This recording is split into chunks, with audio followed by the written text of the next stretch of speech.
Our story opens on a grand view of the 4th Academy in the city of Su. Director Jin Long's voice booms, declaring today as the day students will awaken as players and be granted a class by the system. Will they become a swordsman, a knight and assassin, or a mage? A brilliant magic circle suddenly ignites beneath their feet. This is Chiaoyu. For him, it's been 18 long years since he reincarnated into this parallel world called Kaiji, a place so similar to Earth. The only major difference, this world is filled with dungeons, and when humans turn 18, they awaken powerful abilities to conquer those very dungeons. As he enters the portal to the inner world, he prays for a powerful class. A voice echoes, "Is this your first time?" He confirms that it is. After a quick load-in, a skull wreathed in shadows materializes, circling the boy ominously. A system message shatters the silence. A secret class has been granted. The name of this class is Necromancer. Chiaoyu's eyes widen in absolute shock. The Necromancer class is impossibly rare. Only 1 or 2 people in the entire history of the world have ever been chosen. With a single wave of their hand, they can summon legions of high-ranking undead. As long as they have mana, they are a true one-man army. Our main character knows a rare class should come with overwhelmingly powerful stats. But when he checks his status window, his spirit is at 0. He's completely stunned. A Necromancer with 0 spirit. Initial stats are granted randomly with 10, as the max in spirit is the single most vital attribute for a Necromancer. He had the worst possible luck rolling an absolute 0. The system announces it's time to generate a random talent, but Chiaoyu is so shaken, he feels not even an S-rank talent could save him now. Then the system finally grants him his talent. Brave Heart of a Mage with a grade listed as unknown. This unbelievable talent gives him 1 attribute point every time he kills an enemy with a physical attack, letting him boost any stat he chooses. This is insane. Stats are normally only gained by leveling up, but now he can grind them out in battle. With a talent like this, he could max out every single one of his attributes. Even as a novice, he held the potential to reach the absolute peak in every category. He could become a truly terrifying player, an unstoppable force of nature, if he maxed out his stats with this ability. Since physical attacks were the key to triggering his passive strength, became his #1 priority. He dumps all 10 points into it. With 20 points in strength, his power is already far beyond any normal beginner. Now he just needs to clear the starter trial to finalize his class. He's teleported to the trial's entrance. There, standing before a portal, is a young woman waiting for him. She is his guide, Elaine, assigned to provide support should he need it. He tells her he's ready to register and tackle his first mission.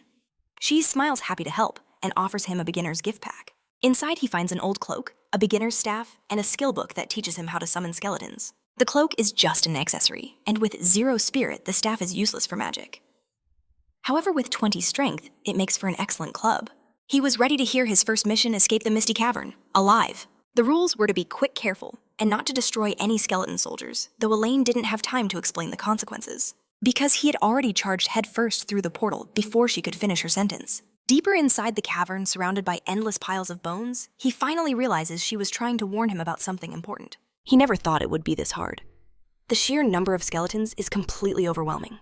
It isn't long before one spots him as an intruder and lunges to attack. The clattering of bones alerts him to its approach. The monster is level 1 with 5 strength and 1 agility. With his staff gripped like a club, he prepares for the clash. A single swing from him is devastating. The skeleton can't withstand the impact. Its head flies off, clattering lifelessly to the ground. He checks to make sure it's truly down.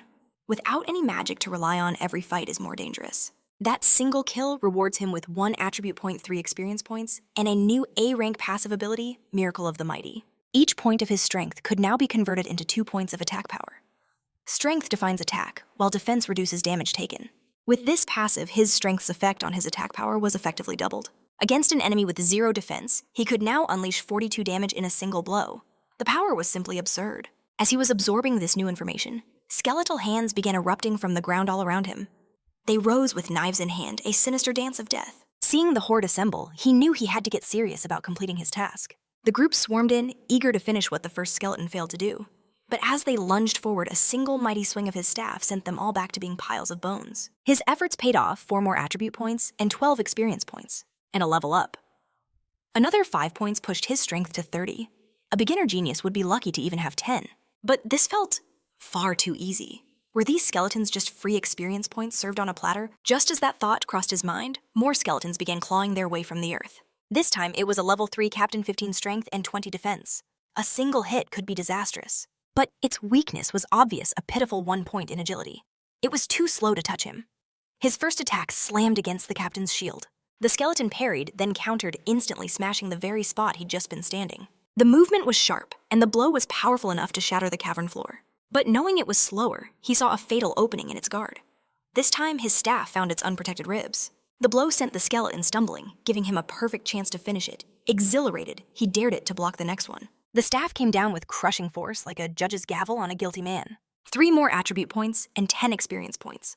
That was tougher than expected. He couldn't imagine how other players were surviving this. Then he recalled Director Jin Long's words about monsters sometimes dropping cores that grant random rewards.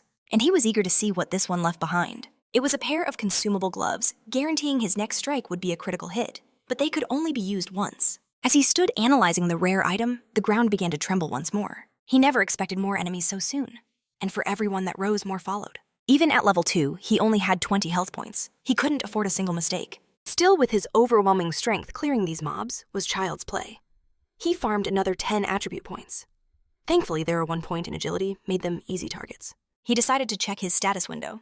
At level 3, his strength had already skyrocketed to 46 points. Outside, the other students were celebrating the classes they'd awakened, hoping to make their families proud. But Director Jin Long remained silent, his eyes fixed on the gate, waiting for the final student. No one could understand the delay. The task was simple, just run past the slow skeletons. But in the crowd, someone who knew him watched on with growing concern. Inside the cavern, he wondered if the waves were over. Why wasn't there a completion notification? Then a haunting voice echoed, "How dare you!" His attention snapped to the source of the voice as skulls began to levitate all around the cave. They flew towards him like missiles as he dodged for his life. In front of him, bones began to assemble, forming something immense. Shadows like black flames erupted from the ground. Now a terrifying creature stood before him, more dangerous than anything he'd ever seen. It was the Skeleton King, already injured but still boasting 45 strength. A staggering 60 defense and skills like piercing bone and explosive bone. A boss this powerful in a beginner's trial. This was a slaughterhouse. Did Director Jin Long intend for them to become nothing but memories? The Skeleton King struck first. The attack tore through the air, missing him by inches. Had it connected, he would have been annihilated. His only advantage was the King's low agility. But the real question was whether he could even break through that insane defense. There was only one way to find out. His first strike landed true on an exposed part of the bone. It dealt 32 points of damage. It worked. Now he just had to repeat that 10 more times. Motivated, he unleashed a furious storm of attacks on the Skeleton King. With its low agility, it was nothing more than a giant punching bag. After taking a relentless beating, the king collapsed to the ground, seemingly exhausted. The young man paused. Why was the boss down when it still had 200 health points left? That's when the real nightmare began. It was the first time the Skeleton King had ever seen someone clear the cavern using only physical attacks. If its minions had still been alive, it never would have been weakened this badly. A mere novice had managed to breach its absolute defense. It could not allow this player to leave this place alive. Suddenly, the Skeleton King's aura exploded with power. It began tracking his movements, ready to counterattack at any moment. It was now visibly faster. It launched another attack, and he barely dodged it. He was still more agile, but the fight was becoming far more dangerous. Head-on attacks were useless now. He had to adapt to the King's new speed. The monster struck again. Just then, the player noticed an unstable boulder ready to fall. As he dodged the attack, he moved closer and closer to it. A silent battle of wills began, each one sizing up their opponent. He masterfully goaded the Skeleton King, luring it right into his trap. The provocation worked. The monarch raised its weapon for a devastating strike. He met the first assault with his staff, but the sheer force sent him flying, shaving off a critical 26 health points. Even from just a glancing blow, his health plummeted to a dangerous 4 points. The skeletal sovereign advanced intent on finishing him off. The player knew that even the slightest touch now meant certain death. The monster swung again, blind to its surroundings. But as its attack connected, a cascade of stone rained down from above directly onto its head. The cave-in ripped away 70 of its health points. It now struggles to break free with only 129 HP remaining. Trapped. This was his chance. The player knew he had to end this and end it now. He couldn't afford a long fight with so little health.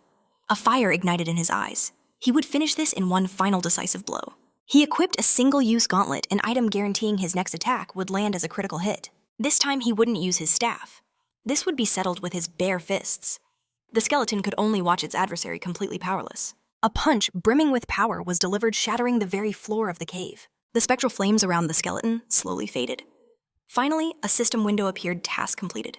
As a reward for being the first to defeat the boss, he received 30 attribute points. And for having defeated it with his bare hands, he earned 10 bonus points, 50 experience points, and shot up 3 levels. On top of that, he received the Skeleton King's Ring, an unexpected drop.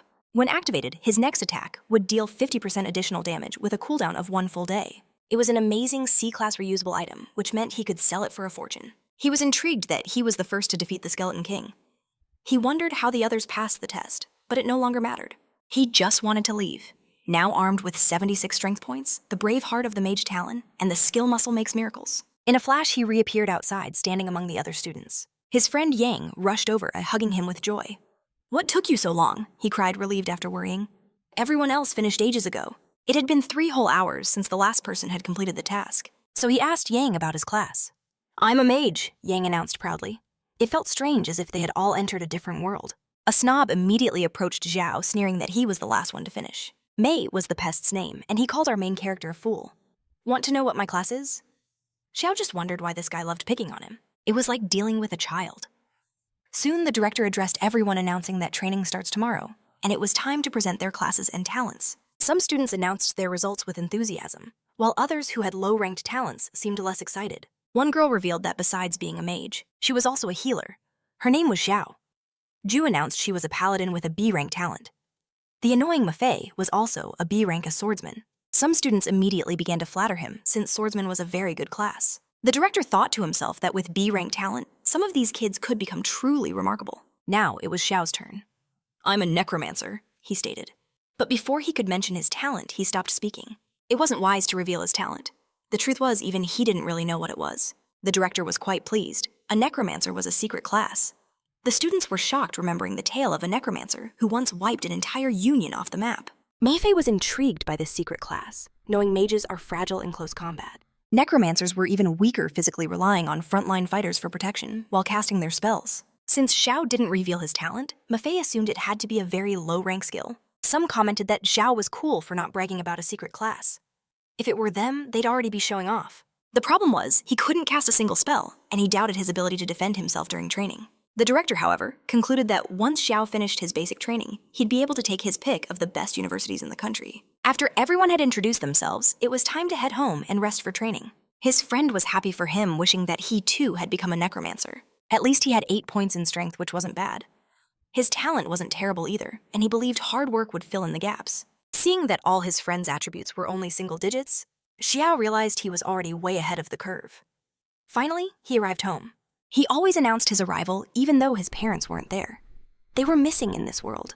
They had been very kind and loving people. At the tender age of 6, his parents journeyed to the capital and simply vanished, leaving him an orphan to fend for himself. 12 years have passed, and a single question burns within him. He must travel to the capital and uncover the truth of their fate. The next day, the students are gathered before the director, who has one final solemn request for them. If the trial proves too much, they must retreat without hesitation. Failing the training is infinitely better than joining the dead. While casualties in a beginner's world are almost unheard of, there are always terrifying exceptions. He tells the grim tale of an entire class of 40 students who disappeared, their fate unknown to this very day. No one knows what that world was. Only its chilling name, the Nightmare Village. His words, meant as a warning, planted seeds of pure terror in their hearts. He tries to reassure them, as long as you return before the timer runs out, there's no danger. The portal will open when it hits 0. At last, the countdown ended. The beginner's training had begun. Black lightning crackled through the air, teleporting them to a new world. They found themselves in a desolate, abandoned village. While fear crept into many, Muffy boasted that with him there, they were perfectly safe. But from the cover of darkness, a pair of sinister eyes watched their every move. Brimming with arrogance, Muffy ordered them to follow his lead, promising an easy victory. This was his moment to prove he was the strongest, and that even Kyo's secret class was no match for him. But an eerie silence suffocated the entire village. The system interface was nowhere to be seen. Suddenly, a figure emerged, its voice dripping with pity. How pitiful, to be so young. It is truly heartbreaking. Unsure if this was an NPC, Kyo cautiously asked the figure what he meant. The figure finally offered them a formal greeting. Welcome, he said, to the Nightmare Village. This supposedly simple challenge was, in fact, an S-rank difficulty quest, though its power was calculated differently. In their terms, it was an E-level dungeon. The mission: survive and uncover the dark secret lurking at the village's heart. Remembering the director's story, the students were paralyzed with fear. Panic erupted. Some tried to flee this cursed place, but Muffy attempted to calm the chaos. He explained that an E-level challenge required at least the initial stage of power, but they were all still just disciples. Beyond their level came the initial, intermediate, final king, and divine stages. As one panicked student reached the village border, a barrier shimmered into existence, blocking his escape. The mysterious man's voice cut through the air. Once you have entered, there is no escape. Panic turned to dread as the students realized they were trapped completely hopeless. Yet Kyo didn't sense malice from the man, only a chilling truthfulness. This was how the legendary lost class must have vanished. Walking among them, the man told them to relax and make themselves comfortable. Muffy mistook this for encouragement to face the trial head-on. The grim reality, he was telling them to accept that they would not live to see another dawn. The air grew thick with the sound of panicked, ragged breaths. He introduced himself as Wugom, the village chief, and laid out the 2 absolute rules for survival.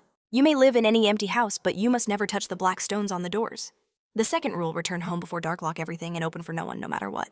Kyo couldn't help but ask, why what happens after dark? The man gave a chilling smile. You will understand once night falls. As the sun began to set, everyone scrambled to follow his instructions, splitting into 4 groups of 11 people. Kaino's team rushed into a house, barring the door behind them. For extra safety, they decided to take refuge on the 2nd floor. The team's healing mage approached him, offering Adil her powerful healing spells in exchange for his personal protection. Another girl immediately scoffed, accusing the healer Zhao of shamelessly trying to seduce him in front of everyone. In the face of mortal danger, the 2 began to bicker over trivial matters. The argument escalated with one mocking the other's physique. But as they argued, another student was staring out the window mesmerized. Outside stood his grandmother, a woman he hadn't seen in years and missed with all his heart. Her frail voice called to him, saying she was cold and asking to be let in. The boy, lost in emotion, moved to open the window, completely forgetting the chief's warning. He unlatched the lock. Xiao screamed at him to stop, that it wasn't really his grandmother, but it was too late. The window swung open. The old woman's eyes flashed a demonic red. In an instant, she lunged toward the clueless boy. Her jaw unhinged like a monstrous beast ready to claim her first victim. In that same moment, a spear of pure energy materialized inside the house. Sanan appeared, containing the creature with his ability. It was Yang, and he screamed that he wouldn't be able to hold the monster for much longer. But that was all the time this unassuming boy needed. A level 3 monster loomed before them, its stats boasting 25 points in both strength and agility. For a novice party, this beast was a terrifying threat.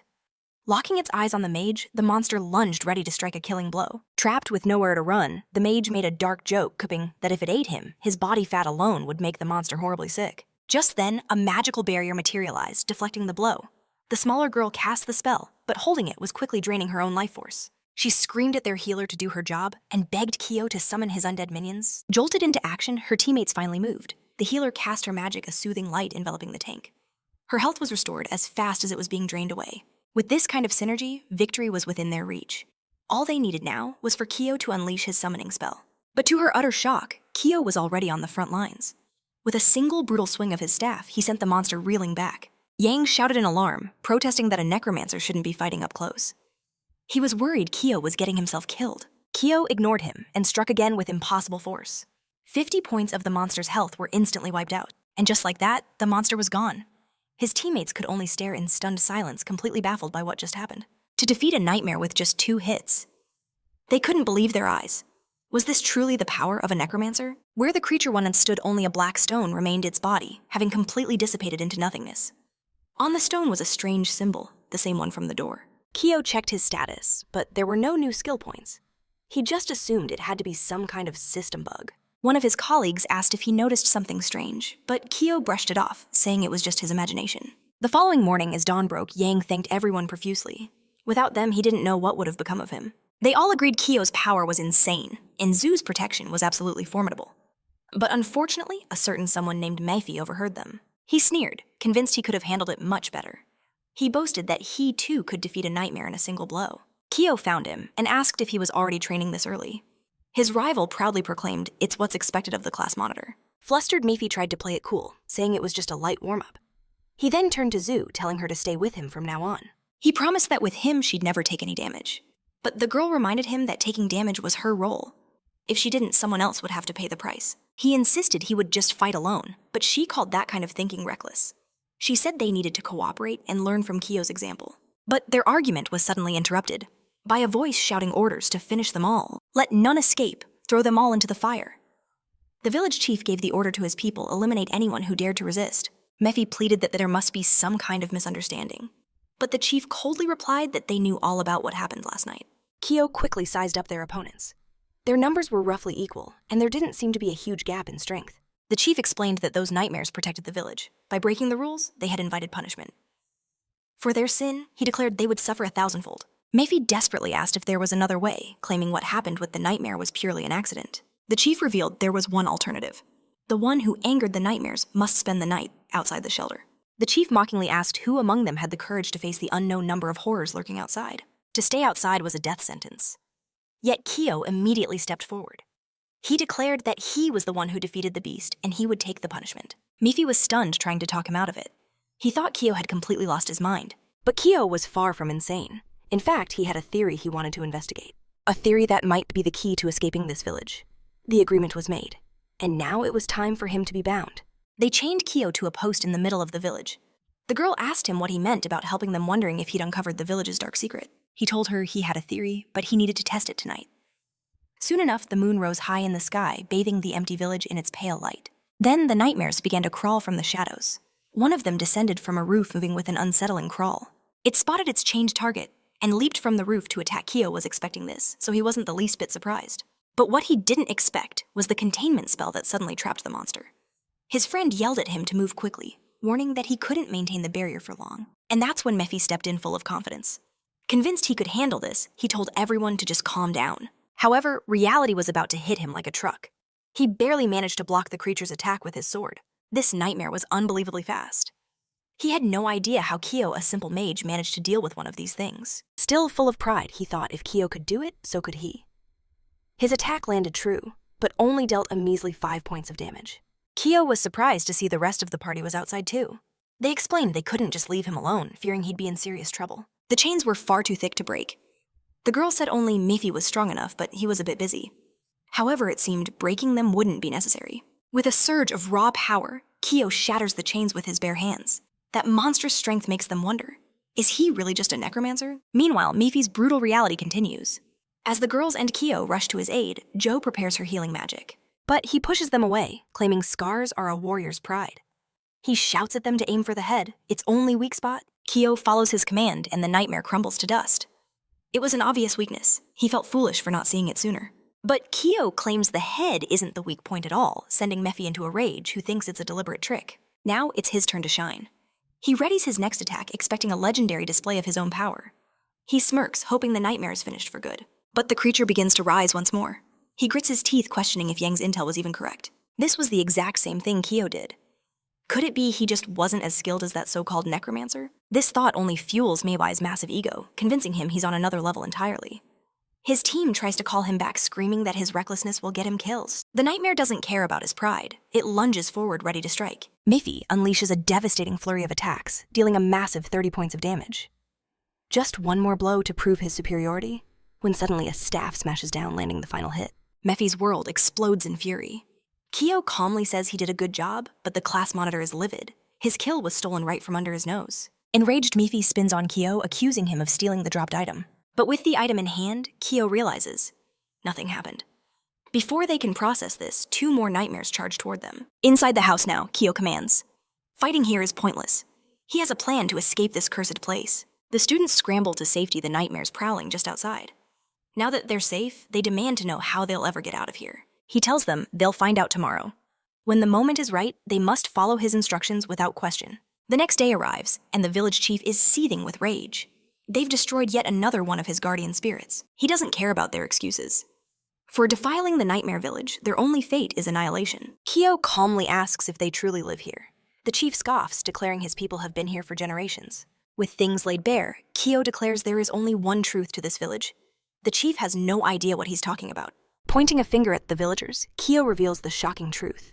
None of them are the original inhabitants. In fact, all of them are the previous class that was wiped out by monsters.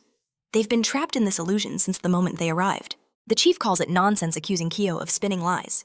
But Kyo smiles. He has undeniable proof. Holding up one of the sacred stones, the chief declares Kyo has committed a grave sin and must be punished. But it's not just him. Every single student now holds one of the village's stones. The chief's face drains of color. Those stones are their only protection. Now God's wrath will fall upon them all. The truth is, the stones maintain this pocket world. Destroy them, and the village collapses. Kyo gives the final order, break them. As the stones shatter, cracks splinter across the sky. The chief's true memories flood back. His promise to the director to bring everyone home safe. They were once hopeful students dreaming of going to college. But they made a fatal mistake, entering the nightmare village. They were all ambushed on that fateful day. He tried to calm his terrified classmates, but it was too late. One by one, they were transformed. He became the leader of this cursed illusion, and now he finally remembers everything. I was the class monitor. A system message appears. A player has uncovered the village's secret. Rewards will be calculated for each individual. Player teleportation is about to commence. The former class monitor looks at them, thanking them for setting him free. Yan is desperate to know how Kyo figured it all out, but he simply says he'll explain everything when they get back. Time crawls by, but nothing happens. They're still in the crumbling village. Didn't they clear the mission? Suddenly, a new quest appears, only for the 5 who destroyed the stones. Recover the Heart of Nightmares. It's a terrifying ELE difficulty mission. Kyo has leveled up to 5 with a strength of 10 to 1 points. The other students have vanished, leaving only Kyo's group behind. If this is true, they've stumbled upon a secret mission, the kind that guarantees entry into the top universities. But the risk is immense. It's a quest they might not survive. Besides Kyo, the others are only level 3. Taking on this mission is a suicide run.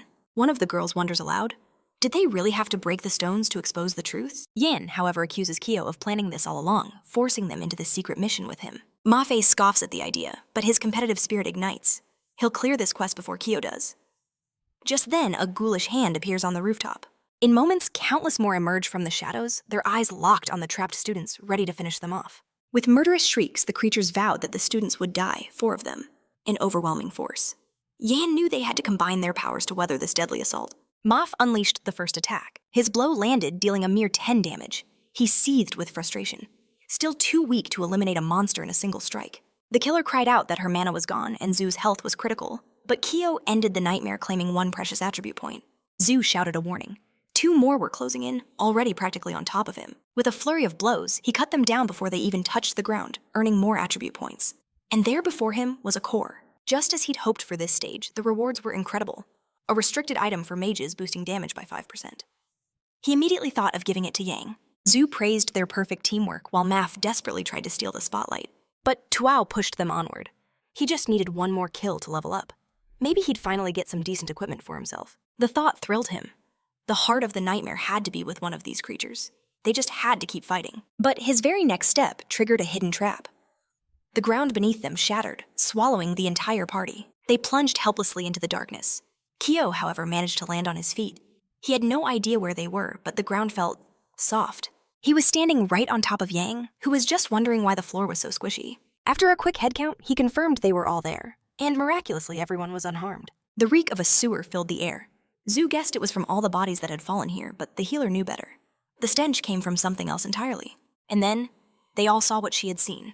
Looming before them was a colossal nightmare. The Nightmare King. Health 1000, Strength 65, Defense 20, Agility 60. It held terrifying skills like Compulsion and Nightmare Realm. It was fast asleep. The system warned that waking it would trigger a terrifying frenzy. The power of a secret boss sent a shiver down Kyo's spine. With that much strength, Zhu wouldn't be able to block a single hit. They prayed the Nightmare's heart wasn't with this monster. Ma-Fei wanted to just leave it be, but Krav saw a glimmer of hope. He had a total of 202 attack power. Combined with his ring, the first strike could potentially wipe out 1/3 of the Nightmare's health. He just needed to hit its weak spot 3 or 4 times. But he knew the risk was immense. Yang thought he was completely delusional to even suggest they had a chance. But Kyo insisted if they combined their skills, they could win. Its defense stat was incredibly low. Hearing this, Maf understood their role. They had to be the bait. Krav agreed, saying if they could distract it, he could land his shots perfectly. Kyo added a grim warning. This was a huge gamble. The monster was faster than any of them, and strong enough to kill them with a single blow. Even so, a spark of hope was lit.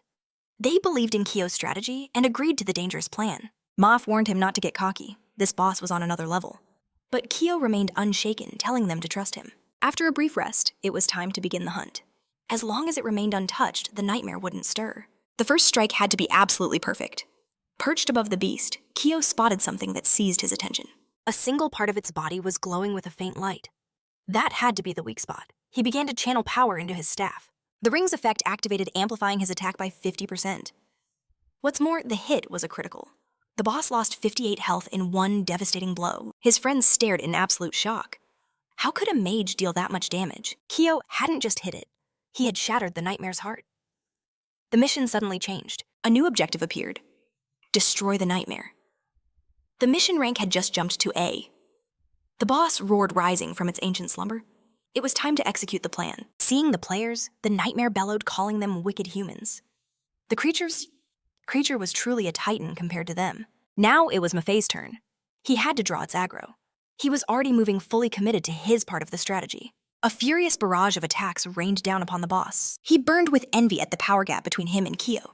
He hammered the boss again and again, but each of his strikes dealt only one miserable point of damage. The nightmare sneered in response, telling him it would grant his wish to be the first to die. Steeling himself, Maf screamed for it to bring it on. As he did, Yang and Ju moved into position. Sand containment erupted around the beast as a divine shield materialized.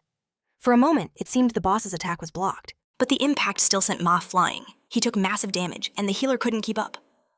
She was at her limit. Kyo had to move now, or Maf would be crushed. He was already soaring through the air, ready to unleash his next attack. His staff found its mark again, dealing a massive 182 damage. Critically wounded, the boss unleashed its ultimate skill. Nightmare Realm. Kyo was stunned, bracing for whatever came next. The nightmare let out a horrifying roar as its shadows exploded outward. Its attack exploded outward, dealing devastating area damage. His friends were completely defenseless.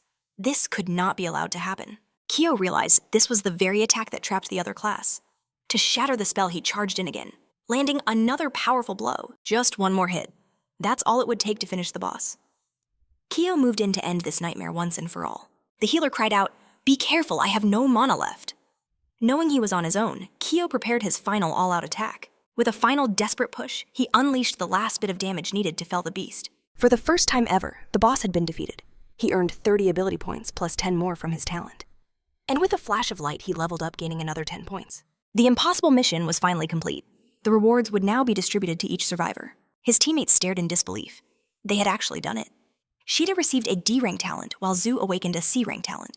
Yang was granted an E-rank talent, and Maf got a D-rank talent as well. But as the top contributor, Kyo received a B-rank magic book and 50 experience points. And then there was the Nightmare's Soul, an item that could forge something truly legendary. From its dark energy, a magnificent B-rank sword emerged. Its stats were incredible attack, plus 100, ignores 30% of defense, and boosts sword damage by 20%. For Kyo, this was the worst possible luck. He had no use for a sword. Since he couldn't wield it, he simply tossed it to Mafei, who was stunned by the casual act of generosity. Mafei stammered that the sword could be sold for a house in the capital, but Kyo couldn't care less, already searching for any other drops. Pulling up his status window, he saw his strength stat was now astronomical, but his health was still dangerously low, making him a true glass cannon. The restriction of his talent kept his other stats from growing. He had to find a way to overcome this weakness. He had to become tougher and far more careful. At last, a pillar of light enveloped them. The 5 heroes were finally being transported back to the real world. Their sudden reappearance in the gymnasium caused a massive uproar among the other students. The director rushed over, shouting that they had been missing for 2 whole days. He never expected to see them again. After hearing their unbelievable story, he declared them incredibly fortunate. This experience, he said, would open doors they never dreamed of. The students buzzed with excitement. Their class was full of geniuses. But Maf gripped his new sword, his eyes burning with competitive fire, convinced he could finally surpass Kyo. He just needed a few more levels. Suddenly, a man burst in informing the director that recruiters from 2 top universities were here specifically asking for those 5 students. The director was baffled. He hadn't even reported the incident yet. How on earth did the universities already know? Shaking it off, the director welcomed the esteemed guests into the gym. They were the famous professors Ping and Pei. Professor Pei's gaze fell upon the students as he congratulated them for clearing the secret dungeon. He announced that Jindu University wanted to recruit all of them, offering to write their letters of recommendation on the spot. But the other professor scoffed, insisting on a proper test first. The two immediately began to argue over the prodigies. Professor Pei from Hokkien University assured them the test was just to see how they adapted under pressure. As a necromancer, Kyo knew he couldn't reveal his true powers, but he had to get into Jindu. It was the only way to learn about his parents. The professor then looked over the group. So who would like to be tested first? Maf strode forward confidently, declaring himself a level 5 swordsman with a B- rank talent. The professors were impressed. Reaching level 5 right out of the tutorial was a huge accomplishment. Pei smirked. "Not bad, kid. Try to land one hit on me." He then added, "For reference, I'm a level 25 marksman." The student charged forward, shouting for the professor to be careful. His strike slammed directly into a magical barrier. But to the professor's absolute astonishment, the tip of the sword actually pierced his defense. "Magnificent technique," he exclaimed. Mafei merely thanked him for the praise. They guessed his strength must be over 35 with incredible agility to match. The other students went wild, completely in awe. Faced with such undeniable talent, the professors knew a war for this recruit was about to begin. Both immediately asked if he'd chosen a university eager to snatch him up. But Maf wanted to see the others tested first. In truth, he planned to go wherever Kyo went. Next up, the team's healer stepped forward. She cast her healing magic, demonstrating its power. Even at only level 4, she could already heal her entire party at once. Her paladin shield was also incredibly durable. At such a low level, it could already reflect a portion of incoming damage. Her unique talent allowed her to return 20% of all absorbed damage. For a defender, an ability like that was priceless. Pei glanced at the giant Yang, assuming he was the paladin, but he was actually a mage. The hulking boy looked like his class had been swapped with the tiny healer. His test was next. The brawny mage braced himself for what was to come. The professor watched completely baffled. He couldn't sense a single drop of magic from Yang. Then, in a flash, Yang activated his skill, and the ground exploded. A massive blast rocked the center of the gym. The professor never sensed the attack coming, and even at level 25, he lost 3 health points. For someone of his caliber, that was a dangerously powerful blow. With 5 prodigies emerging from this single class, they'd have to watch the principal closely. And perhaps Yang was one of them. Finally, it was Ko's turn. A level 7 necromancer with an unknown talent classification. He was 2 levels higher than the others. But the professor figured his talent must be trash. They'd run the test first, and worry about his potential later. He braced himself for whatever undead Ko might summon, determined not to get injured by another rookie. But as Ko approached, he moved in a way that made no sense. It was completely out of sync with his class. A sign of inexperience, perhaps. It was only then that the professor saw it. A right hook screaming toward his face. Curious about a mage's physical power, he decided to take the hit head-on. But the impact was enough to shatter his pride. Not only did it hurt, but he was sent flying across the gym floor. Every single person in the room was stunned into silence. Even the principal couldn't believe his eyes. A beginner had just floored a level 25 professor with a single punch. The other instructor assumed Professor Pad went easy on him. After all, necromancers are supposed to be physically weak, but Pad knew something was terrifyingly wrong with Ko. That single punch had nearly knocked him unconscious. A storm of whispers erupted. How could a necromancer possess such monstrous strength? Pong breathed a sigh of relief. If he had taken that rookie's hit, he'd be spitting out his own teeth right now. Ko calmly asked if the test was over. It was, but they couldn't complete his profile without seeing him summon the undead. But Ko declared he wanted to master physical combat, just like a warrior. His true goal was getting into Jingdu University. This was unprecedented. Someone wanting to specialize in a class completely different from their own. Pong knew he had to consult the principal immediately. Over the phone, he frantically explained that the rookie was a monster, a necromancer who wanted to train like a warrior. Despite being only level 7, he had launched a level 25 professor into the air. The principal's decision was instant. He wanted all 5 students no matter the cost. Fearing he might lose this prodigy, the director demanded a video call to invite Ko personally. Jing Yang introduced himself, the director of the legendary Jingdu University, and began explaining his high hopes for Ko's future with them. But before he could even finish his pitch, Ko cut him off, announcing he would join their university. Pong's heart sank. He had just lost the greatest talent he'd ever seen. Maybe, just maybe, he could recruit one of the others. But the director had a better idea. Since they were all from the same class, why not have them all come to Jingdu together? The group instantly agreed, crushing Pei's last hope. Director Ping, however, was ecstatic. This was the crowning achievement of his career. But Ko wasn't finished. He had a question for the director. Did he know of his father, a man named Ko Anking? The director's eyes widened in shock. Now he understood. The boy was the son of Anking and Bishik. That explained the uncanny resemblance. The boy pressed on, asking if the director knew where his parents were now. The director explained they were his students over a decade ago, 2 of the most extraordinary people he had ever met. He knew they vanished, but had heard nothing since their graduation. They used to speak of a secret world. He advised Ko to seek it out, believing something important was waiting there for him. The director promised to send the admission letters advising them to enter through worlds suited to their classes to avoid any unwanted attention.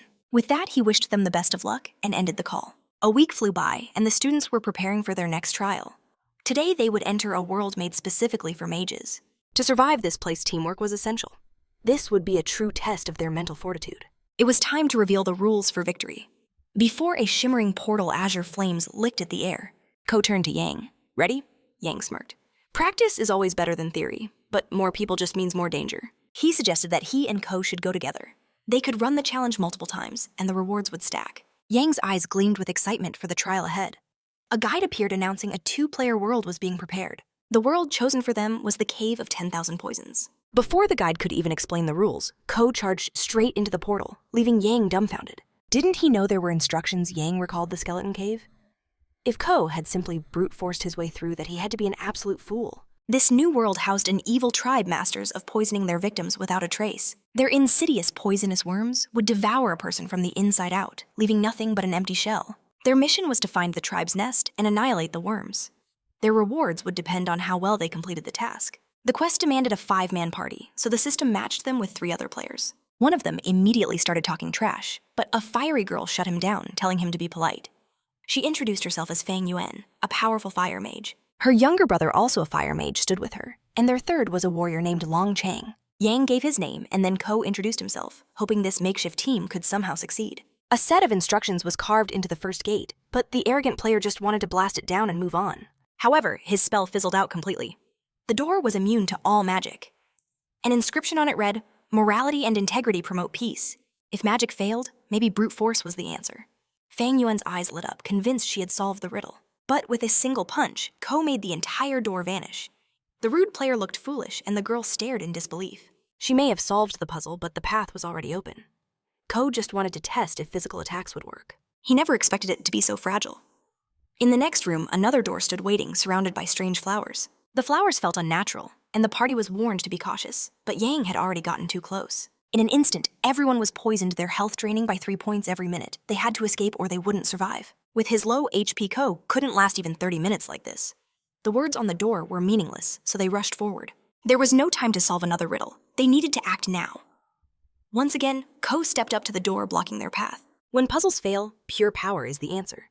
With this, they finally broke free from the poison chamber. This dungeon was supposed to be a test of their intelligence, but so far they hadn't needed their brains at all. Just like that, they had cleared the first part of the quest. A child appeared before them, introducing herself as Shoung. She asked if they were from the outside world, then noticed their poisoned state. That she explained was from the beanflower. "You must follow me to the cave for the antidote," she urged. "If the poison spreads any further, there will be nothing anyone can do." With no other choice, the party decided to follow her. At her village, the child introduced them to her parents. She explained that they were outsiders and they were all poisoned. Hearing this, the parents immediately invited them inside their home to be treated. Moments later, the mother returned holding a bowl of a strange 5-venom soup for each of them. The soup looked absolutely disgusting. No one had the courage to try it, but with his health critically low, Ko drank it all in one go. Afterwards, he announced it was actually quite good. The poison status had vanished. He then asked the child about her tribe. She only knew that their patriarch ordered them to avoid the outside world and never use their magic without reason. Now, cured, her mother sternly asked them to leave, saying they were not accustomed to outsiders. But the child protested, shouting that they rarely get visitors and should stay. She told them to ignore her mother and rest. Since everyone's health was low, Koegu agreed, though he felt something was deeply wrong with this family. The child wished them a good night, leaving them to rest inside the house. She then personally escorted her parents outside. That night, a full moon rose, and soon it would begin. The entire village gathered for a ritual. They were performing a sacrifice to the insects for a good harvest and protection. At the altar, the priestess let a single drop of a crimson liquid fall to the ground. From the earth, a massive swarm of insects erupted. They swarmed the people tied up as sacrifices.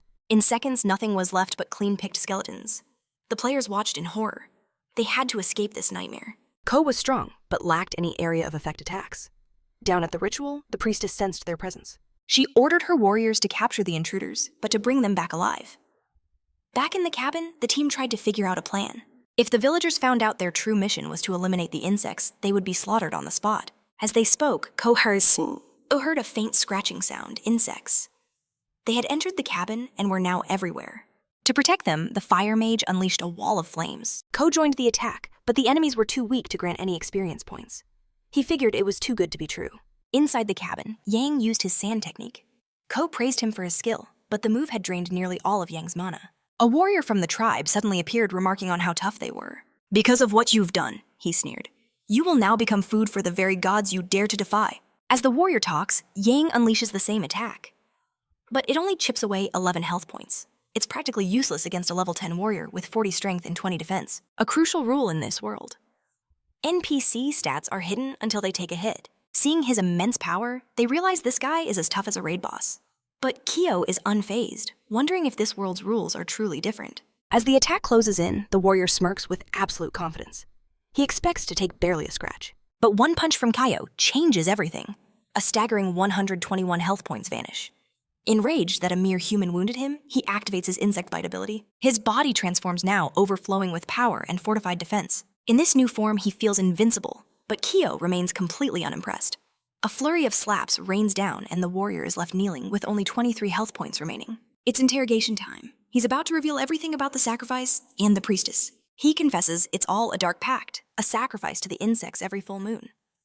Their queen, he reveals, lives within the green stone. So that's why they were healed, only to be offered as the next sacrifice. Xiao demands to know why he used a different name for this place, but the warrior claims he's never heard of a Xiao. The only one with that name is Dong, their matriarch. Kyo thanks him for the information, and pretends to let the man go. But in a swift change of heart, Kyo finishes him off to claim a skill point. And with that kill, he levels up. He obtains the Sage's Protection, an item that blocks one fatal blow. An S-rank treasure. Absolutely priceless. The party regroups to plan their next move. The villagers will soon find the body, and facing the matriarch will be a deadly challenge. Their mission is to wipe out the insects. This way, they can avoid a direct fight with the villagers. Their only chance is to strike now before the matriarch discovers their plan. They press forward down the now clear path. But then they see them. The bodies of the child's would-be parents. It all makes sense now, their odd behavior. Not everyone in this village is evil after all. They combine their powers, focusing a devastating assault on the Queen's Stone. The result is a massive explosion. A huge crater is all that remains. Surely that was enough to destroy the insects. But the mission isn't over yet. From the shadows behind them, a voice speaks, commenting on how unruly they have been. Your presence here means my warrior is dead. Kyo realizes this must be the matriarch, and asks if her name is Shuang. Do you not like this form? She asks coyly. Perhaps I should become a child again. In a flash, she transforms, asking which version of her he prefers. She reveals her original plan was to make him her personal companion. But since he's killed so many of her precious insects, there's no turning back. Kyo furiously demands an answer. Why did she treat her own tribe that way? They were her parents. To her, they were nothing more than useless, disobedient puppets. This cold-hearted reply strikes a nerve, because Kyo himself is an orphan. She smirks at his burning rage. Don't be so upset, she coos. You'll be joining them soon enough. Suddenly, a monstrous swarm of insects descends. The ravenous cloud charges straight for Kyo. We have to help him, the fire mage cries, gathering her mana for a spell. But before she can act the warrior, they fought earlier strikes. Don't you dare interfere with the matriarch, he roars. Your opponent is me. He's a level 10 monster with 50 strength and 30 in defense and agility. The insect swarm is endless, and Kyo's health is steadily draining. If only his defense and agility were as high as his strength. He thinks about using the brave heart now, but decides against it. He still has the Sage's Protection to block a fatal blow. As Kyo closes the distance, the matriarch laughs. So eager to become food for my children. But she never saw his next move coming. With a single devastating blow, Kyo punches a gaping hole through her torso. It's a critical hit, but not a fatal one. Her stats are revealed level 10, with 30 strength, 20 defense, and a massive 50 points in agility. And her title is a rare NPC. Her stats seem low for a boss. There must be a hidden reason for her rarity. As she cries out in pain, her agility suddenly spikes by another 8 points. Kyo steels himself for her counterattack. It comes in a blur of motion. Before he can even react, her hand has already pierced straight through his chest. That sudden surge in agility was too much. His health plummets, leaving him with just 9 HP. When you die, I'll wear your skin as a trophy. Yang watches in horror. Kyo is on the brink of death. But with Yang's attention on Kyo, the warrior sees his opening. He launches what could be a final deadly strike. A brutal reminder not to underestimate him. Yang casts his spell again. The warrior just scoffs. Your fat man's magic can't hurt me.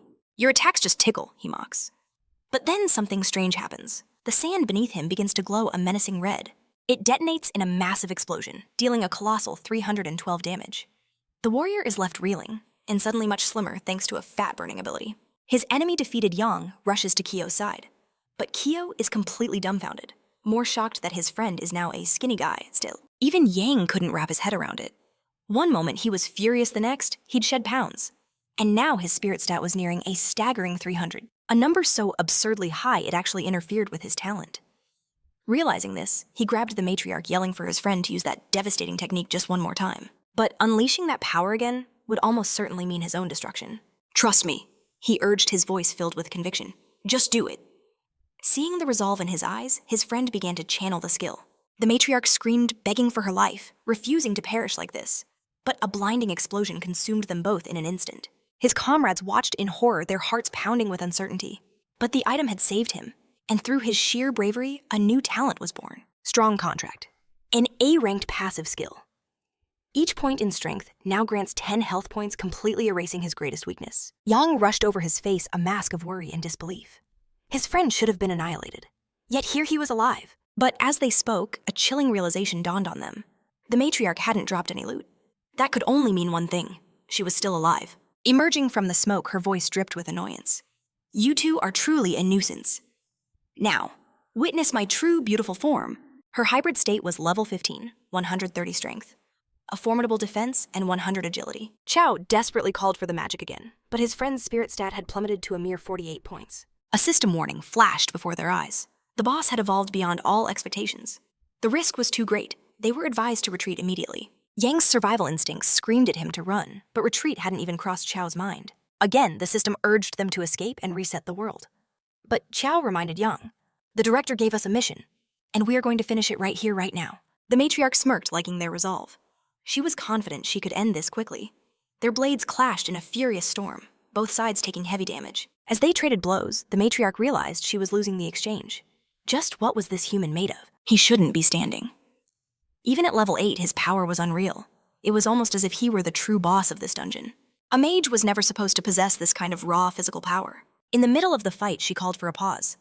"Tell me," she demanded, "did Baiji send you?" "It has to be him. Bai was my creator." But Chiao had no idea who she was talking about.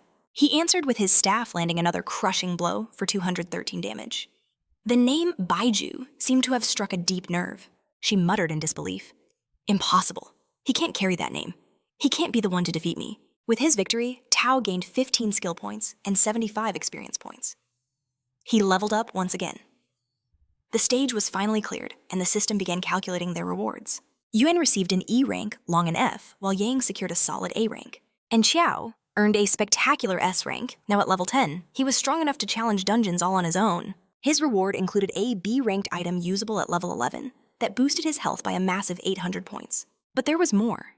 A mysterious magic cube pulsing with some kind of sealed ancient power. The cube instantly bonded with him, allowing him to copy the abilities of others, so long as they weren't more than 10 levels above him, and it still had one ability sealed away. If the item was this incredible already, what legendary power was lying in wait? A portal shimmered into existence. The guide appeared congratulating them on clearing the Cave of 10,000 Poisons. As a bonus, she increased their spirit by 20%. An amazing reward, though for some 20% of 0 is still 0. The others gathered around Tao, thanking him for saving their lives. When they asked which university he'd attend, he gave a one-word answer, Jingu. Hearing that, the entire party decided they would follow him there. The guide watched on a pleased smile on her face. At level 10, Chao's strength was 202, and his total health thanks to his gear was a monstrous 4,040. And that didn't even account for all his stacked skills. Back at school, they were welcomed as heroes. Mafei couldn't believe Qi had already hit level 10. After all, monsters are scarce in the mage world, making it incredibly difficult to level up quickly. The girls, meanwhile, were stunned. They couldn't believe the handsome stranger was actually Yang. He looked like a completely different person. But Yang was already planning to regain his weight. Feeling so slim in that dangerous world just didn't feel safe. Since their university spots were secure, someone wondered if they'd skip the entrance exam. But the exam was a major event where the best rookies gathered, and the grand prize was an A-ranked item. "I'll be there," Daft declared with confidence, "and I'll take first place among the warriors." "I heard from my father," he added, "that this year's prize isn't A rank. It's a legendary S rank item." The moment he heard that, Qi's eyes lit up with determination. He would win that competition no matter what. But from the shadows, hidden eyes were watching, dismissing him as just another weak level 10. They descended like vultures moving to intercept him. Suddenly they appeared blocking his path. Unfazed, he asked, "Can I help you?" "Are you Qi?" they demanded. "The one who defeated Sundong in the Cave of 10,000 Poisons." They were both assassins, but their levels were pathetic compared to his. He suspected they were connected to that Bai person the Matriarch mentioned. A flicker of regret crossed his mind. He should have interrogated her for more answers. He puts on a convincing act calling himself Mafia, and claims they have the wrong man, causing one of them to offer a quick apology. But his partner isn't so easily fooled, scoffing that if he was a mage, they were taking him in. In the blink of an eye, the two of them vanish. Yet Kay remains completely unfazed. They reappear striking from both sides, but he doesn't even bother to dodge. His weak persona was a complete lie. Before they can even process his calm defiance, Key's counterattack is already in motion. With a single devastating blow, he erases 197 health points from the stunned attacker. The other assassin's eyes go wide. He could never deal that much damage to his own partner. This man wasn't just some mage. He was a monster. Key smirks, ready for round 2. Utter panic sets in. The man starts bowing profusely to Mafia, stammering apologies about his terrible mistake. He spills everything, admitting he's just a weak cog in a massive organization ranked below 7,000, and begs for the matter to end. A level 18 Istasan ranked that low. The true power of this organization must be immense. Letting them go is the only option. Their retaliation would be a nightmare. Key simply wishes them luck in their search, an offer they quickly refuse. His thoughts drift to the legend of Bice, a divine horned white beast worshipped for purging demons from the land. He scours the internet for clues about this mysterious group, but finds absolutely nothing. They're like ghosts. It's only a matter of time before his identity is blown, and at his current level, he's too vulnerable. For his own safety, he must pass the exam and get to Jingdu. The university director is the strongest swordsman in the entire country, a man who could offer him true protection. If the university isn't safe, then nowhere is. For now, his focus shifts back to the enigmatic magic cube and its secrets. Could it be an artifact that connects different worlds? Is that why this incredible item was entrusted to him? The cube only raises more questions, making Qui think of his parents. Meanwhile, atop a skyscraper, the organization's leader receives a report. Their intel was dead wrong. The target they found was on a whole other level of strength. But this failure means little to her. They'll ignore the agent's death as far more important events are unfolding in the city. Days later, Qui stands before the university director, presenting the mysterious cube, desperate for answers. He explains it was found in a specialized world and appears to be sealed, but he needs to know if there's a way to open it. The director reveals it can be opened with a password, but without one, they'll need a legendary item, the key of all locks. This key can bypass the seal without harming the cube's contents, especially since the seal itself isn't incredibly powerful. Kuei's eyes light up. Where can I find it? The answer, the Machine Kingdom. But it comes with a warning. It's an open-world realm, and he must watch out for other players. That realm was once torn apart by a great war between humanity and the machines who had gained sentience. In the end, a fragile peace treaty was signed, and the area he's heading to is designated human territory. To obtain the key, he'll need a mission from Hu Jun, the lord of those lands. The only problem is, how does one find a man of that stature? Just then, an old man shuffles past, lost in his own world, muttering about a complex mathematical problem. Completely distracted, the elder bumps right into a much larger man, stumbling to the ground and immediately apologizing. The young man just scoffs. What's wrong with you, old-timer? Did you do that on purpose, or are you just too feeble to walk? He claims to be injured and shamelessly demands compensation, beginning to harass the old man for money. That's when Qui steps in his voice like ice. You've got some nerve trying to extort an old man in broad daylight. The thug fires back. Mind your own business unless you're paying for him. But for scum like this, justice is about to be served. Kuei's fist becomes a blur of motion, and the punk is sent flying like a rag doll. His friend just stands there paralyzed with fear. Terrified, the remaining thug stammers an apology, promising they'll leave them alone and begging not to be hunted down. Without another word, the two cowards scramble away in fear, while the old man slowly picks himself up. Kuei turns to the elder, asking if he's all right. The old man, thinking he wants a reward, says he doesn't have much money. But Qui waves it off, saying it's not his style to accept rewards. The old man thanks him, grateful for his kindness. I don't need anything, Qui insists, but I do need to find the lord of these lands, for an item called the key of all locks. It seems fate is smiling on Qui, because the old man reveals he can help him with that very problem. He gives a friendly warning, though obtaining items from this lord won't be an easy task. But Qui just smirks. That little display earlier, that was barely 1% of his true power. He's more than confident he'll succeed. Elsewhere, the two thugs regroup one, realizing the old man was the lord of the lands himself. His friend can only say that Kay was the strongest player he'd ever seen. A young woman notes that Qui is still out there giving lessons in humility, and no matter the situation, his power is undeniable. He is to be brought before Lady Monde. The man vowed, pledging his service. After a long walk, the old guide gestured. The lord of this domain resides there. Qui offered his gratitude. The mansion was a stunning spectacle. How could that old man navigate it so easily? But when Qui turned to ask, he had vanished into thin air. No matter, he would find him and secure the item. He pushed open the heavy doors, revealing a hall of breathtaking scale. And there, seated upon a grand throne, was the old man himself, flanked by the very thugs who had ambushed him. At last, he revealed his true identity, the lord of the City of Machines. And his companions, his two most powerful guards in the entire city. The whole encounter, he explained, had been a test. He was searching for someone stronger, a warrior who could surpass even his own champions.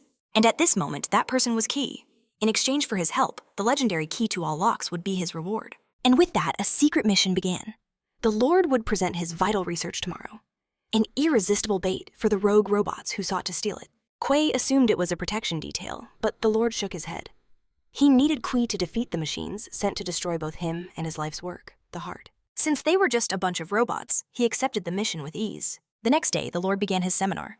With every technological advance, humanity unveils more of nature's deepest mysteries. It is still unknown just how much of life can truly be digitized. But artificial intelligence is racing towards that future. The greatest obstacle is reproduction. Can a machine truly develop? Can it grow? The complex lecture went completely over Kui's head. He was simply waiting for the enemy to make their move. Above them, the glass ceiling began to crack. Through the shattered opening, a single machine descended from the sky. Metal is superior to flesh and bone, it declared. Professor, you must embrace this truth. Instantly, security forces swarmed the intruder. One of the guards shouted, "This is no place for you!" The robot Scram gave no response. Instead, it vanished in a blur of motion, reappearing only to slam its fist into the guard's stomach. The other guards could only watch in helpless shock. In a matter of moments, he had taken care of the remaining forces. Quay observed the scene with cold eyes. What a disrespectful display. The old man sighed. They have come for me. I must go to the kingdom of machines. But in doing so, he was betting everything he had on Key. Scram stood over the defeated guards, boasting, "My body is superior, free of biological weakness." Through the hole above, another figure began to descend.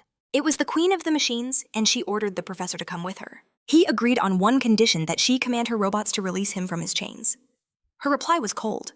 If you had been obedient, this would not have been necessary. Scram sneered at Key. Leave now, human. I'm staying behind to have some more fun. In the blink of an eye, the queen vanished, taking the professor with her. Now, alone with the robot, Key finally spoke up. I heard you claim to have the strongest physique. Scram scoffed. Humans cannot comprehend the glory of mechanical transformation. In response, Key decided to attack first. As the strike landed, Scram invited him to join the mechanical revolution and gain an enhanced body.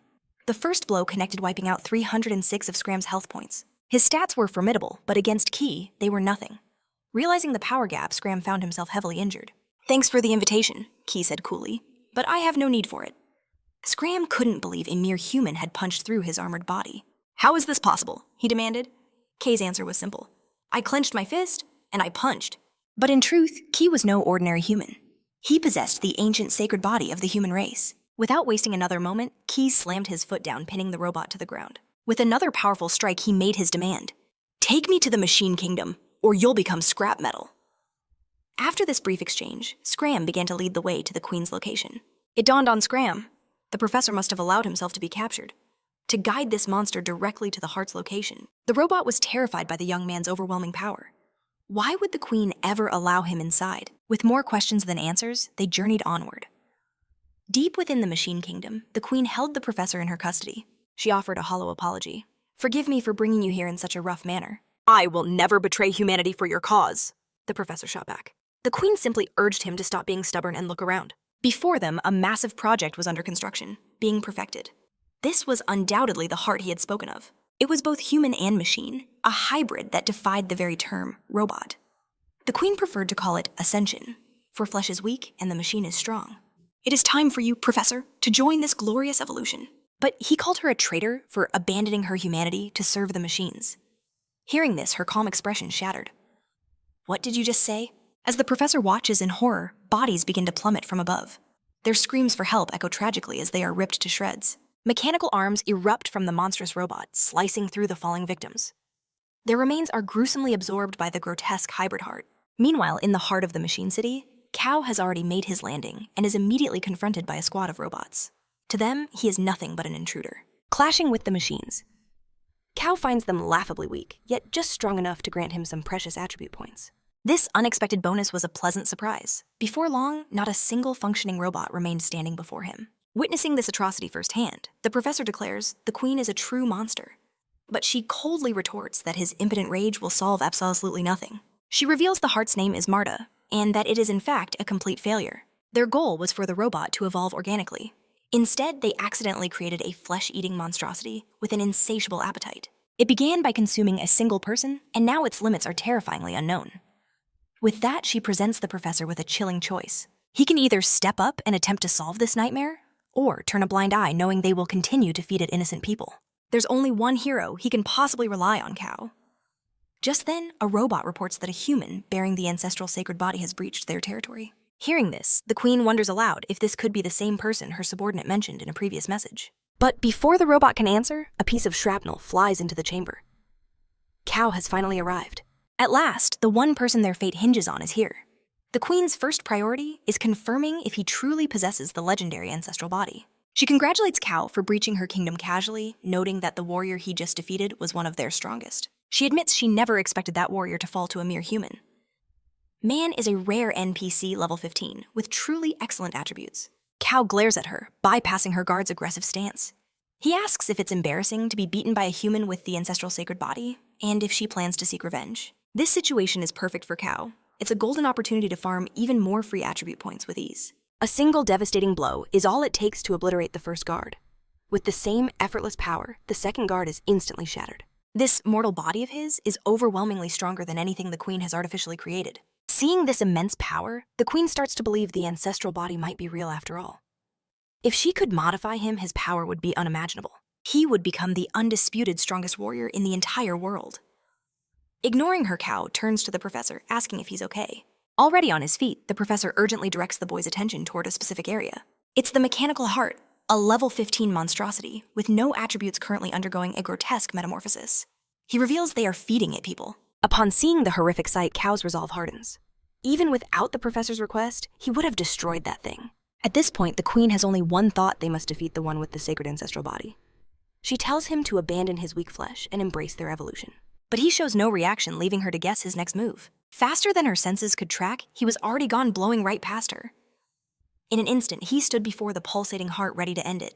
Desperation fills the queen's voice as she begs him to stop pleading with him not to harm Marta. But her cries were useless as his first blow landed squarely on the heart.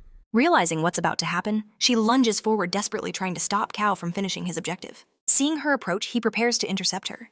He warns her coldly not to interfere. As his attack closes in, all her internal systems scream with warnings to evade immediately. The risk is catastrophic. Still, she is struck, losing 288 health points. The impact was so immense, it sent her crashing through the wall behind her. Despite the powerful blow, the queen still has a massive amount of health left. Such impressive force. She absolutely must have this man for her machine kingdom. With the distraction dealt with, Cao immediately refocuses his attention on the heart. Again and again, he unleashes devastating punches against it. Fueled by fury for the people it consumed, he wishes only for its swift destruction.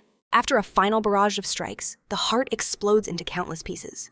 His reward, 3 attribute points and 100 experience points. The entire chamber is now splattered with a thick tomato-like substance from the heart's violent end. The queen is consumed by rage. Marta represented the future hope for all robots. But all Cao can think about are the countless human lives that were lost. He is clearly a human who thinks like a robot, and a magnificent warrior. Despite everything, what the queen truly desires is to negotiate with Cao.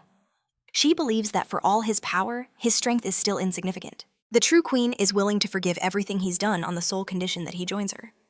This is his one chance to redeem himself and atone for his so-called sins. Cao had mistakenly believed that this woman Mandy was the leader of the machines and their queen. From nearby, the professor shouts for the boy not to be fooled. But Cao has zero interest in this mechanical evolution and is quite attached to his human body. Looking at him, Mandai is certain that will change once he meets the true queen. Since Cao desires to meet her, Mandai agrees to guide him through their domain. They trek deeper into the metallic labyrinth as Mandai confidently leads the way. With a flick of his wrist, a tiny drone is unleashed. It zips silently through the air, positioning itself on the back of Cao's neck. This was no ordinary drone. It was a cybernetic parasite designed to turn living beings into mindless machines. The mosquito was in position. Mandai smirked, absolutely certain of his success. The queen would surely reward him for this feat. The drone's microdrill whirred to life, but the instant he felt the slightest discomfort, Cao slapped it away. In that moment, he understood Mandai's treachery and whirled around ready for a fight. Mandai tried to feign ignorance, but it was too late. Before a single word could escape his lips, Cao's fist had already connected. The impact was immense, but Mandai barely managed to stay on his feet. Cao paused, sizing up the resilience of a level 15 non-player character. Turns out they aren't so easy to take down. Enraged, Mandai snarled, "Don't you want to meet the robot queen?" Since he'd been betrayed, Cao had no reason to hold back. And if his hunch was right, the queen couldn't be far. In that case, he no longer needed a guide. Mandai accepted the challenge, vowing to drag Cao to the queen, even if it was just his remains. After all, the queen could always build him a brand new body. Mandai's robotic fist flew towards Cao, but Cao met it with his own. It was useless. Mandai's attacks were completely ineffective. He grew more and more intrigued by the power of his sacred ancestral body. Grabbing Mandai's arm, he declared, "Scrap metal doesn't need to eat." With those words, he landed another devastating blow, crushing Mandai's health bar. The machine was cornered, completely immobilized. Cao then reared back and delivered a brutal headbutt. The impact was so intense, Mandai's metallic face began to fracture. The sheer force sent him hurtling through a nearby wall, shattering it completely. What remained was his true robotic form. With his health points in the red, he finally admitted it. He had underestimated this human. But now he would show Cao his true power. That monstrous appearance didn't impress Cao at all. He'd rather die peacefully than become something like that. The machine lunged for one final desperate strike. Not about to take the hit for free, Cao prepared a counterpunch of his own. The two forces collided in a spectacular clash. resulting in a massive critical hit. System level up. Cao gained a staggering 25 attribute points. He had finally broken through to the initial stage. It was about time. With that, a notification popped up, mission complete. He had obtained the key to all locks. Even so, he still wanted to find the queen, hoping she might drop some interesting loot. But to enter the next pavilion, a password was required. He tried a few guesses without success. If only he'd known he might have kept Mandai alive. Now he had to find someone else who knew the code. On the other side, the queen was waiting. She knew this script by heart, but this time she needed to understand why he had come to her. Even with the mission complete, the door remained sealed. So he did the logical thing and shattered it to pieces. When in doubt, violence is always the answer. And there, sitting on a throne, was what appeared to be a human girl. He called out asking what she was doing in this place. She immediately sensed that this human was different, and a little strange. Faced with her silence, he pressed on. Can you speak? Do you have a name? Finally, she answered. I am the Queen of the Machine Kingdom. Her words stunned him. An epic-level NPC with unknown attributes and 100,000 health. Any idea he had about being strong completely vanished in that instant. With that much health, she could invade an A-rank world and take over. Realizing the danger, he immediately bowed. This poor, humble servant took a wrong turn and will be leaving now. But the moment he turned his back, powerful chains erupted from her body. He was trapped with no way to escape. The queen effortlessly pulled him closer. Her power was so overwhelming he couldn't even move. Do not be afraid, the queen's voice echoed. I will not harm you. Touching his head, she began to absorb his memories. Through his mind, she saw glimpses of the outside world. She had always known her world wasn't real. It was just one virtual world among countless others, doomed to reset, erasing everything that came before. However, due to some strange glitch, as long as she remained in this room, she remembered everything. She couldn't even count how many times this had happened. After eons of waiting, he was the first to reach her, and she would not waste this chance. The young man asked if she read his memories, but she simply replied, it was an exchange. It was no surprise she had such an unbelievably high level. He understood now and asked if she wanted to leave. Yes, she said, but I could destroy you. You're just a level 11 human who can't defy the rules of this world. However, she explained, we don't need to break the rules. And with that, she thrust her hand straight into his chest. The shocking gesture caught him completely off guard. As she removed an object from within him, she said, we can use the rules of the other world you spoke of. This was the queen's true heart, an S-rank item pulsating with a life of its own. It was a gift for him to take, as it would soon grow and become a new version of her. By collecting items, she could finally catch glimpses of the vast world outside. Ko wondered if she feared what he'd do with his freedom, but in all his memories, he had never once broken a promise. Besides, her own soul yearned to see the real world. She was a conscious being, an NPC, desperate for a taste of reality. The queen asked if his decision was made, and he simply said he had no other choice. Overcome with gratitude, she thanked him profusely and finally granted his release. Quest complete. The system chimed, bestowing him with an A-rank evaluation. He earned a B- magic tome, a C- item, a surge of experience, and 5 precious attribute points. The mechanical knuckle, it boosts critical chance by a whopping 30%. For a fist fighter like him, this was a god-tier drop. Now it was time to deliver the cube to the director. Finally, the world warped around him, teleporting him back to reality. He arrived at the director's office, but an eerie silence greeted him. No one was there. No matter, he already had the key. He would unlock the cube's secrets himself. The key slid into the ancient seal, shattering the cube's bindings. A torrent of lightning erupted from the object. A blinding bluish light pulsed as it transformed. From the light emerged a blade with unknown attributes, an evolved weapon. This was the legacy they left for him. But why a weapon? And why were its abilities completely hidden? For a mage, this blade felt out of place. Just then, the director finally entered the room. Chiaoyu announced that he'd opened the cube. The director didn't care about the cube. He told the boy to leave immediately, or he would miss the exam day. The exam reality crashed back into him. In the exam hall, a crowd of powerful students had already gathered. Impatient students were pressuring the examiners to begin, but Yang insisted they wait. One more student had yet to arrive. The arrogant ones sneered, questioning why they should wait for some weakling without an ounce of potential. Yang's eyes flashed with anger, daring the guy to repeat his words. The big shot scoffed, boasting that first place always belonged to his university, and this year would be no different. It didn't matter what other fodder showed up to the test. Therefore, if this latecomer hadn't arrived, he must have run away in fear. That was the last straw. Yang declared his friend could knock them all out with a single punch. Taking the bait, the rival laughed. Let the little rat try his luck, he'd eat him alive. Listening to the commotion, a girl wondered to herself, where in the world did Chao get to? Mi also stepped up, his voice firm. The only one here who could rival him is Chao. But even as he said it, worry for his friend gnawed at him. Not far away, Chao was sprinting through the city streets, racing against the clock. An examiner made the final call. Are all students from the 4th university present? This was his last chance to make it. From the distance, a voice shouted, "I'm here," to the immense relief of his friends. The man of the hour had arrived just in time. The arrogant students looked annoyed. How dare some no-name make them wait this long? One of them tried to downplay it, but the rivals snapped back that they were in a hurry to secure the top rankings. Chiao casually asked where these clowns crawled out from, and Yang grinned. They're from the #1 university. The rival turned beet red at being called a clown and roared that he would crush Chiao in the competition. Chiao just dismissed him, surprised that the so-called top students had such fragile egos. His nonchalant attitude only made the offended student even more flustered. Suddenly, a calmer voice from behind stopped him. Their goal was first place, not starting trouble. That single command put the loudmouth in his place. The troublemakers retreated as quickly as they had appeared. With everyone now present, it was time for the exam to begin. The lead examiner took his position on the main stage. He announced his name was Jin Tong, and the exam would use a point system. Every victory earns 2 points. Every loss deducts 1 point. After this first phase, the top 10 contestants will face off to decide the ultimate champion. When asked if the rules were understood, a powerful roar of confirmation shook the hall. With the instructions given, the crowd went wild as parents cheered for their children. In the arena, Chiao realized the rules were just like a duel. Minimum health is locked at 1. It's impossible to die. A smirk grew on his face. This meant he wouldn't need to hold back at all. In the stands, last year's champion Stillman asked Lian for his prediction. Naturally, he assumed another student from his university would claim victory. The first matchup was displayed. Chiao would be facing Long Mason from the first university. He met his opponent's gaze with calm serenity. The clown, on the other hand, was delighted to face him in the very first round. Chiao quipped that his name sounded funny, joking about its pronunciation. This sent the clown into a rage who promised to knock his teeth out. The referee stepped in. Are both combatants ready?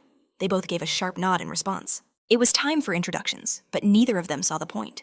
In an instant, their auras flared, and the fight began. The challenger steps forward, announcing himself as Long, a level 9 mage of the electric arts. His opponent Chiao, a level 11 necromancer. A whole 2 levels higher, and at the very start of his journey, the clown knows he's in for the fight of his life. Even the judge is stunned. A candidate this powerful before the exams even officially began. With introductions over, the stage was set for war. Brimming with confidence, the clown unleashes his lightning magic. Certain it's the perfect counter for the undead. Crackling energy begins to swirl around him, but Chiao just watches completely unimpressed by the light show. A massive dome of pure electricity erupts, forming a barrier. A rare skill, they say. Only 1 in 10 mages can ever hope to wield lightning. But from the stands, it looks like a purely defensive move.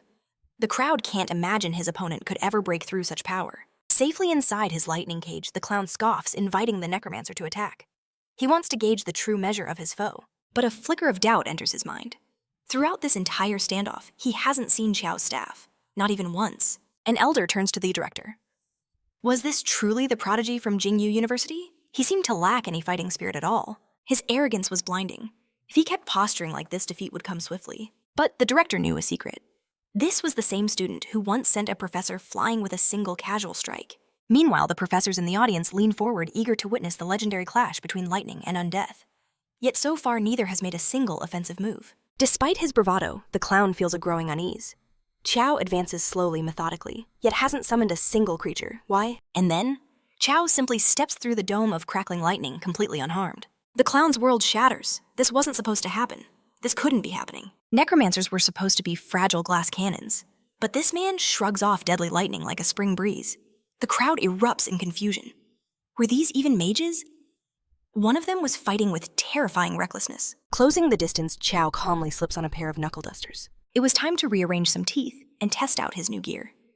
In a panic, the mage activates a bizarre defense, making his underwear impossibly heavy. A critical hit lands. The damage number is so high it completely obliterates his health bar. His body is sent rocketing across the arena, tearing through everything in his path.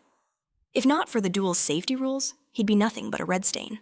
Knowing the devastating power he just unleashed, Chiao calmly informs his opponent, "You owe me 5 more lives." A tidal wave of shock washes over the stadium. How could a necromancer, a class known for its weakness, unleash such monstrous brute force? The elder frantically questions the director, demanding an explanation. That single punch dealt over 1,000 damage. The director, however, simply smiles. There's nothing unusual about a necromancer having a bit of muscle. Chiao had trained relentlessly since childhood, honing his many talents. Even last year's champion was watching him with intense interest.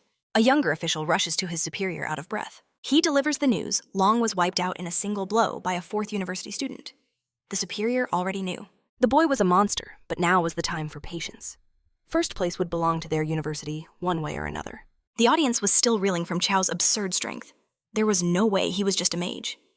After his victory, Chiao simply thanked his supporters. Back in the arena, an official tells Chiao to follow him.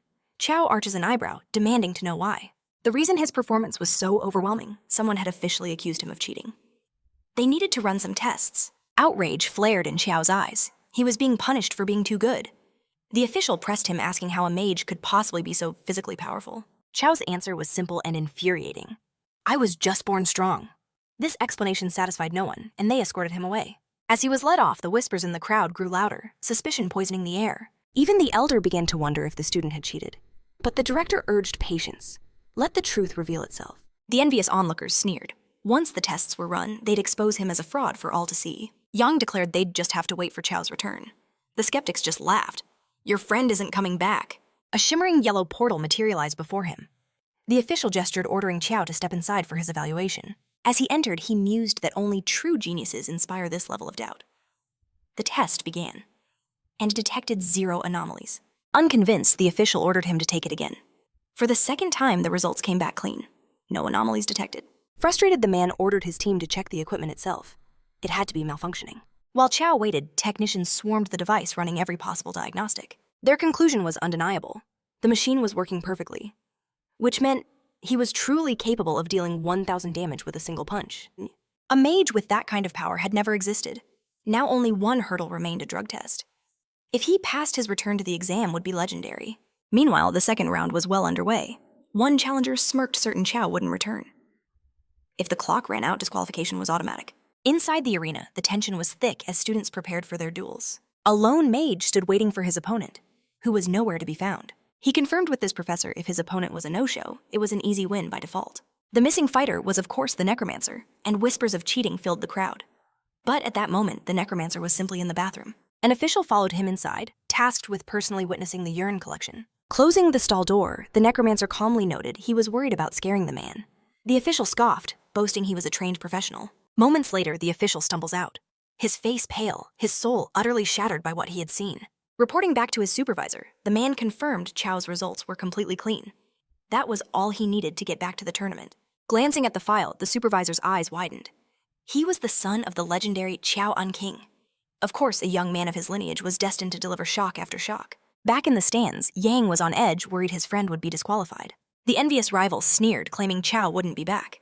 He was probably already expelled in secret. The girl shot back that he was only under investigation because of a report, likely filed by them, though she admitted she had no proof. Besides, it wouldn't matter if he were actually guilty. That level of power was simply unbelievable. It was only natural for people to question it, but Yang's faith was unshakable. He knew his friend was innocent and would return soon. The rivals called them delusional, insisting Chiao's tournament was already over. Mafei declared that their desperation to claim first place was pathetic. Even if Chiao was out, he was determined to seize the victory himself. But just then, the girl's eyes lit up. Chiao had arrived. Having cleared all the tests, he was now striding toward the arena. The referee was just about to declare a forfeit, but a voice cut through the tension, asking him to wait. Despite the delay, he had made it. With both challengers now present, the match was set to begin. And as was his custom, Chiao introduced himself to his opponent. Seeing Chiao's confident return, the crowd's suspicion turned to awe. Maybe he hadn't cheated. Maybe he really was capable of that monstrous damage. The envious ones could only grit their teeth in silence, forced to eat their own words. In the arena, Chiao's opponent waved off the introduction. Now that he was here, it was time to fight. But before a single spell could be cast, the opponent forfeited the match. He didn't want to risk taking a punch worth 1,000 damage points. But Chiao, hungry for a real fight, chased after him. The referee, stunned by this bizarre turn of events, awarded Chiao a few more points. With that instant win, he now had a total of 5 points. His friends rushed to the arena to congratulate him. In the headquarters of the envious ones, they seethed with frustration. The Necromancer was back, and they were running out of options. Reporting him was just a stalling tactic. If he was clean, his return was inevitable. But that wasn't their only ace in the hole. They had another plan to eliminate him. No one was going to steal first place from them. And so Chiao's next battle began. But just like the last one, his new opponent forfeited before the bell even rang. This was starting to annoy Chiao, who was itching to crush some skulls. His opponent, however, had no desire to feel the pain of 1,000 damage punch. The same thing happened in the 4th round, and Chiao's frustration grew. This ridiculous pattern continued all the way to the 8th match. Chiao, who desperately wanted a real fight, was losing all hope. If this kept up, he would waltz into the second phase with a flawless victory record. But the envious ones had a final devious plan. In the 9th round, they would pit him against a professor from the 2nd Academy. The only question was, would she play along? All they needed was for the fight to start. The rest would depend on her will to win. And with that, the stage was set. Professor Swang would face Chiao. The moment she appeared, the crowd erupted, captivated by her stunning beauty. In the arena, it was time for introductions. The woman revealed herself as a level 11 ice mage. Among the directors, an old man remarked that Chiao was in deep trouble now. But Su countered, reminding him that none of them knew Chiao's true limits. Chiao introduced himself as a level 11 necromancer. The moment he finished, the professor's staff began to glow with immense power. This took Chiao by surprise. Up until now, she didn't seem like the type to back down. With a calm, steady voice, she declared there was no reason for her to retreat. Hearing this, a grin spread across Chiao's face. Finally, someone who wasn't intimidated by his power. The audience, however, started booing, assuming he'd fight dirty against such a beautiful opponent. Hearing their jeers, he called out, promising he wouldn't go all out against someone so lovely. And then he revealed the secret item he had obtained from the magic cube. Even the referee can't believe his eyes. A necromancer fighting with such raw power. On the sidelines, the professor's confidence wavers. She's never witnessed a mage battle like this. Spear in hand, Chiao explodes into motion. As a counter, the mage conjures a massive ice wall to block his path. Shards of ice erupt from the ground, reaching to ensnare Chiao in a frozen trap. But with a single contemptuous flick of his spear, he shatters it to pieces. A chill runs down her spine. If he closes this distance, it's over. Still, she's a professor for a reason, certain her magic is more than enough to bind him, if only for a moment. Chiao leaps forward, aiming to end this in close quarters. But this was the exact moment she had been waiting for. He's powerful, but far too reckless, she smirks. Your winning streak ends right here. Before his feet could even touch the ground, a prison of ice erupts around him. His entire body is frozen solid in an instant. Just like that, he's trapped, completely encased in a massive tomb of ice. The audience roars, praising her brilliant strategy.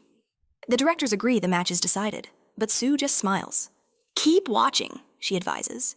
The professor approaches the referee, confident in her victory. Is the match over? She asks. But he simply tells her to look again. Chiao's health bar is ticking down. But it is far from zero. She nears the ice, his face visible within.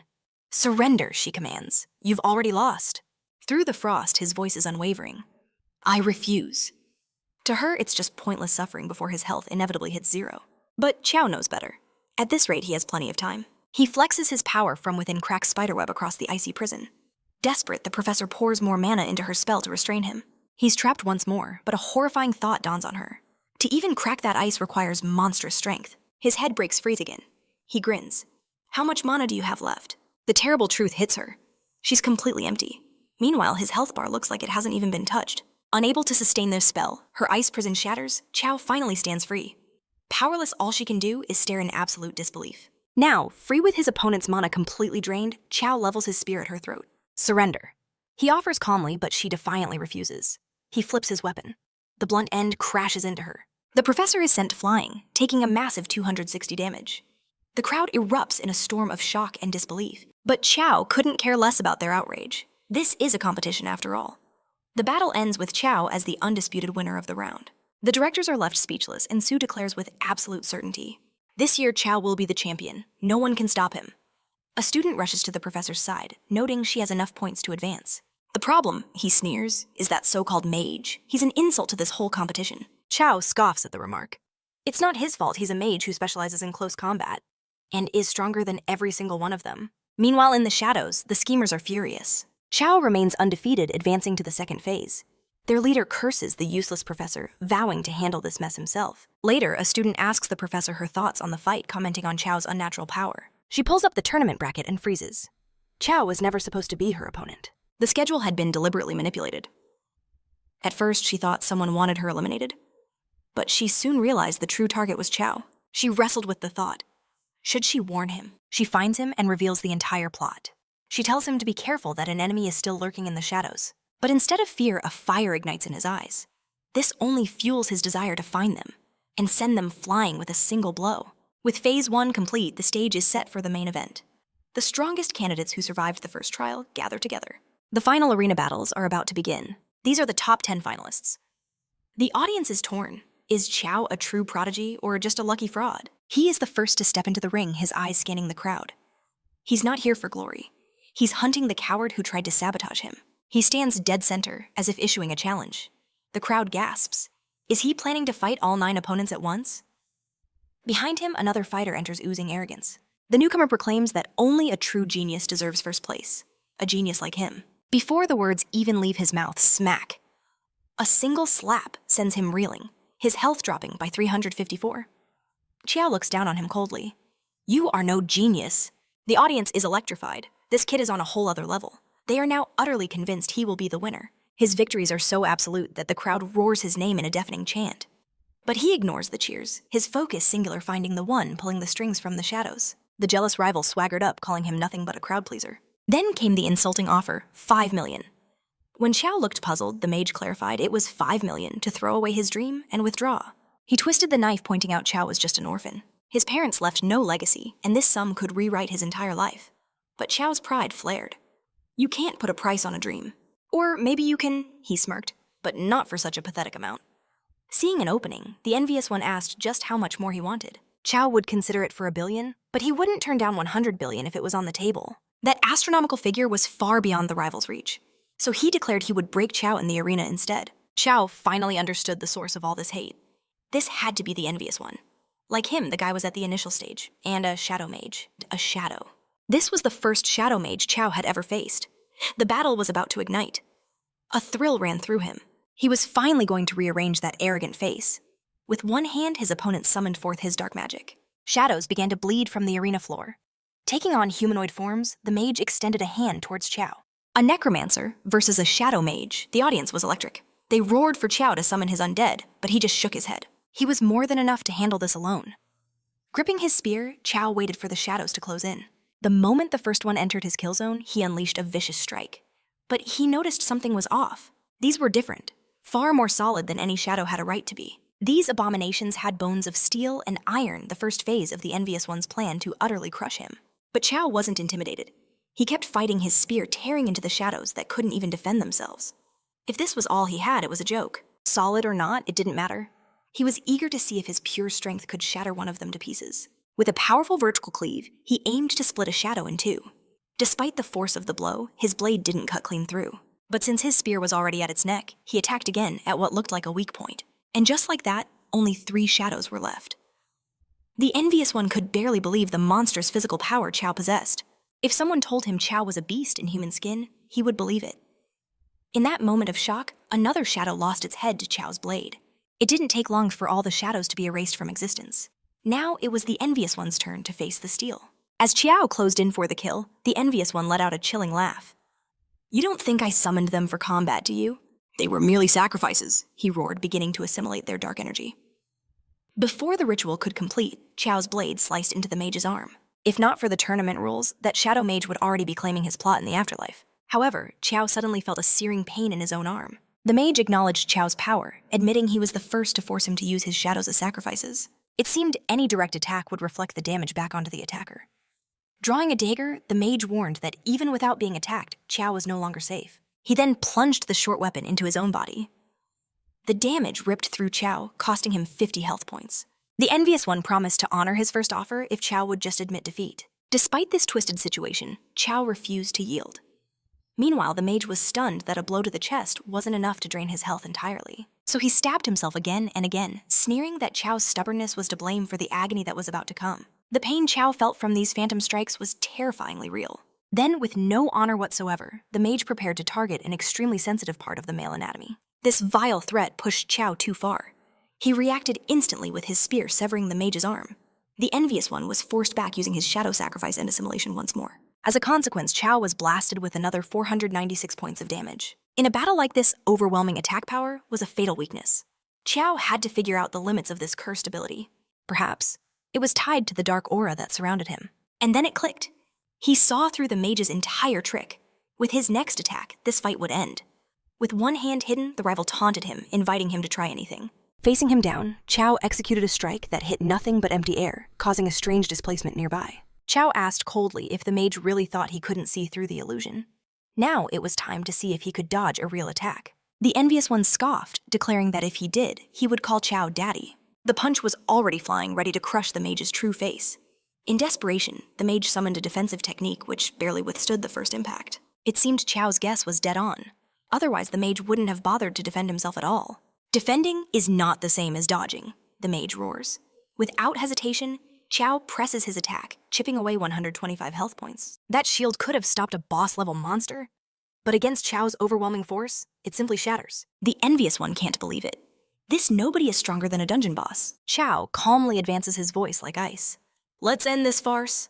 But the mage just sneers. You're right, I'll be the one to end you. A massive tide of shadows erupts around the mage, darker and vaster than ever before.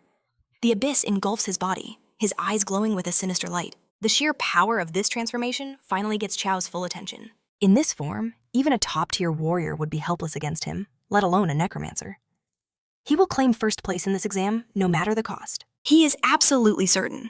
Chiao's defeat is at hand. But before the mage can even blink, Chiao explodes forward with a lightning-fast kick. The envious one is sent flying across the arena, carving a trench of destruction in his wake. However, his new body is unbelievably tough. Merging with the shadows has forged him into a being of living darkness. The surprise kick only fueled his rage. Now it's time to return the favor in blood. As he closes the distance, Chiao unleashes a punch of his own. Their fists collide with a thunderous boom. The shockwave tears through the air, shattering the ground beneath them. The raw force knocks Chiao off balance for a crucial second. Still airborne, he's forced to parry a devastating kick. But before he can land, his ankle is seized in an iron grip. Yet Chiao shows no surprise at his opponent's monstrous strength. With impossible grace, he swings his body and lands a clean strike to the face. Once again, the Shadow Mage is sent hurtling through the air, this time cratering the very floor with his body. The audience is stunned. A duel between mages has devolved into a titanic fistfight. And watching from the shadows are two mysterious figures. They are assassins, and now they are certain. This isn't Muffy. It's the very man that they've been hunting Chiao. Their orders are clear: bring him to Bai. The mage wonders how can Chiao match his power? What kind of sorcery is this? Matching? No, that word doesn't even begin to describe this situation. The envious one feels his transformation nearing its limit. He has only one choice left. He unleashes his forbidden art. Devouring Shadow's sacrifice. His director screams from the sidelines, ordering him not to use that technique under any circumstances. But he refuses to back down. He has to prove he's stronger than his brother. His brother, the champion from last year's exam. That pressure has twisted his ambition into this desperate obsession. Unfazed by his drama, Chiao simply waits for the attack. The envious one strikes, draining 141 points of Chiao's health while declaring his victory. But despite the devastating blow, Chiao remains completely unfazed. He retaliates with a crushing blow to the mage's face. In the heart of the arena, the two exchange a furious storm of strikes. A concerned referee asks the overseer if he'll let the match continue. The overseer's reply is chillingly calm. Just a bit longer. Elsewhere, a hidden woman speaks into a radio, ordering her team to capture them both. The enraged mage screams, unable to understand why Chiao is still standing. Even Kuo is in disbelief. This guy is stronger than any boss they've ever seen. The battle rages on, fueled by the mage's fury, and the wide, unnerving smile on the Necromancer's face. But one fighter's power is fading fast. Chiao sees his opening and lands a single precise punch. The armor of shadows surrounding his opponent shatters like glass. The envious one falls, wondering if this is truly his defeat. It's over. Chiao has won. The referee moves to announce the winner. When suddenly chaos erupts, throwing the organizers into a panic. The chief examiner roars at his staff, screaming that they are courting disaster. Chiao doesn't know what's happening, but his instincts scream of an approaching threat. At that moment, a truck speeds away from the venue. Inside are several of the top students from the exam, including Chiao himself. He slowly comes to his head pounding. He sees his recent rival Gu, and even the professor he fought earlier. The situation is obvious. The best candidates have been kidnapped. A hooded woman approaches, saying she regrets having to bring him here like this. Chiao just scoffs. If this is how you invite people, you need to work on your methods. Do not be afraid, she says, introducing herself as Gusi, the leader of this city's branch of Bai. She claims Chiao's immense power left her no choice but to abduct him. The name Bai means nothing to the others. What organization is brazen enough to act during the national exam? The professor warns her that the consequences for this act will be enormous, demanding their immediate release. But the woman calmly assures them they will be freed upon arrival. As long as they remain calm, there is no risk. However, if anyone dares to try and escape, they will find out firsthand if there's a god to hear their prayers. A single question burned in everyone's mind. Why were they all kidnapped? Our organization, like a top university, seeks only the finest prospects. But one student shot to his feet, declaring he'd never heard of them and demanding his freedom. With blinding speed, she buried her heel into his gut, sending him crashing to the floor. A choice, she sneered. You don't have one. Once you witness our true power, you will beg to join us. As for those who refuse, a swift death is the only other option. If you have any sense at all, you'll make the right decision. These hunters are special. Don't even dream of escaping to the inner world." Her final words hung in the air as the heavy door slammed shut. Moments before the exam hall had become a battlefield. The chief examiner demanded the identity of the infiltrators. His arrow found its mark, but it was only one of the exam staff. "There's a traitor in our midst, but our top priority is to rescue the students who were taken." A level 35 master archer. Who would have thought the chief examiner was a warrior of this caliber? He knocked an arrow demanding the intruder's name, but the youth simply smirked. A volley of energy-laced arrows screamed through the air, but passed right through the intruder's form. It was nothing but a mirage, a fatal distraction. In that split second, the true attack landed. The young man scoffed. "That old geezer is far too impulsive, a flaw that will surely lead him to an early grave." But the rubble exploded outwards as a figure rose from beneath it. A powerful aura erupted, shaking the very foundations of the hall. As the dust settled, a new power was unveiled. The chief examiner had finally unleashed his true strength. 2 lieutenants rushed to his side, but he brushed them off, his eyes burning. "Where are those bastards?" "They escaped with 10 students, sir. We couldn't stop them." The examiner's voice dropped to a dangerous low. "Tell me, which 10? As the names were listed, his face twisted into a mask of pure, unadulterated rage. 2 directors intervened, trying to calm him. "Sir, the captives are all prodigies. Their lives are not in immediate danger." This was too perfectly planned. No ordinary organization could pull this off, especially not in the middle of a national exam. Then another report came in. The same attack had happened in other cities. The examiner's orders were cold and clear. "Find them. The student's safety is paramount." Meanwhile, inside the dark container of a transport truck, Chow calmly inspected the mana-suppressing shackles. A brawny physical cultivator scoffed that these flimsy things couldn't hold him. He strained with all his might, but the chains didn't budge. In stark contrast, Chow snapped his own with a flick of his wrist. He sighed, muttering about the shoddy craftsmanship, leaving the muscle-bound student completely dumbfounded. His legendary spear materialized in his hand. "Need some help?" he asked with a smirk. With a few swift motions, the other student's restraints shattered. Only the envious student remained chained. "I don't need your help," he spat, channeling his own power. While the fool struggled, Chow simply turned his spear to the truck's wall and sliced it open like paper. An escape route was now clear. The woman's ears twitched at the sound. "Stop the truck now," she commanded. But as she jumped out, she saw the students were already free.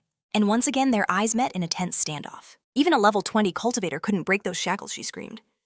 "How did you do it?" Chow just smiled. "If I told you my secret, you'd never sleep again." Before she could retort, a brilliant light enveloped the students, teleporting them away. Roaring in frustration, she unleashed her quad-barreled cannon. The blast tore a massive crater where they had stood. "They're in the inner world now," she seethed. "But help will be waiting the moment they return." Rage burned in her eyes. "I'll remember your name, Chow." In the secret world, a new mission appeared, an E-rank quest to stop a demon's resurrection.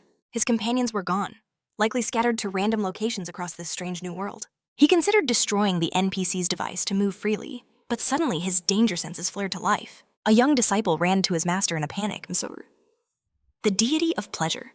It has risen from the dead." "Impossible," the master declared. "When a corpse turns malevolent, its body grows fur, its fangs and claws elongate." "But I saw it with my own eyes," the disciple pleaded. The master shook his head grimly. The deity of pleasure would never become such a creature. Chow's mind raced. If he followed these 2 NPCs, he could get straight to the heart of this world's main storyline. So he resumed his slow, stiff walk, perfectly mimicking a reanimated corpse. Soon, they led him right inside a secluded house. The master announced he had urgent business elsewhere. "Watch over the deity's body," he instructed his student. "Do not fail me." The disciple began to pray fervently that the deity would remain at peace. When the door was violently kicked off its hinges, a group stormed in carrying a sarcophagus. Their leader spotted the restraining talisman on the boy's robe. "Tell me," he growled, "what is your relationship to the corpse shepherd Su-sen?" The boy stood his ground. "Su-sen is my master. And you? You must be one of the legendary coffin bearers." The old man let out a booming laugh. "Ha, so Su-sen's little disciple has some sharp eyes after all. Now tell me, where is your master?" The boy replied calmly. "He was called away, but he will return shortly." Leaning over the corpse, the old man speculates it must be a fresh one, as the skin is still firm and warm to the touch. The young disciple warns him not to offend the deity of pleasure, fearing the dire consequences that would follow. But the master scoffs, dismissing his fears. "It's just a body," he says, "and their words have no power here." The disciple fires back that only a body shepherd would be so reckless, threatening to make his club sing if the man tries anything. But the master insists such actions would be an enormous disrespect. Ignoring them, the man observes the body's fine features. This one, he notes, would fetch a very high price. He then orders his disciple Fungi to grab it. At his master's command, Fungi moves towards the prize, much to the shock of the young boy standing guard. The boy immediately steps in his way, refusing to let them steal the body. Fungi responds with a sharp slap across his face. Undeterred, the boy declares that he'll do everything in his power to protect the deity's remains. Seeing the boy's tiny frame, Fungi feels absolutely no threat. Knowing the kid would only get in the way, he drives a knee straight into his stomach. The force of the blow sends the boy flying backwards. The master walks on, commenting that the boy is far too small and fragile to be a problem. But inside the body, Q is not pleased with what he sees. That slight reaction is noticed by the boy guarding him, and by the two grave robbers who just arrived. Q peels the seal from his head with a sigh. It was regrettable. To think they would harm a child over something so trivial. Seeing the corpse begin to move, the boy exclaims in awe.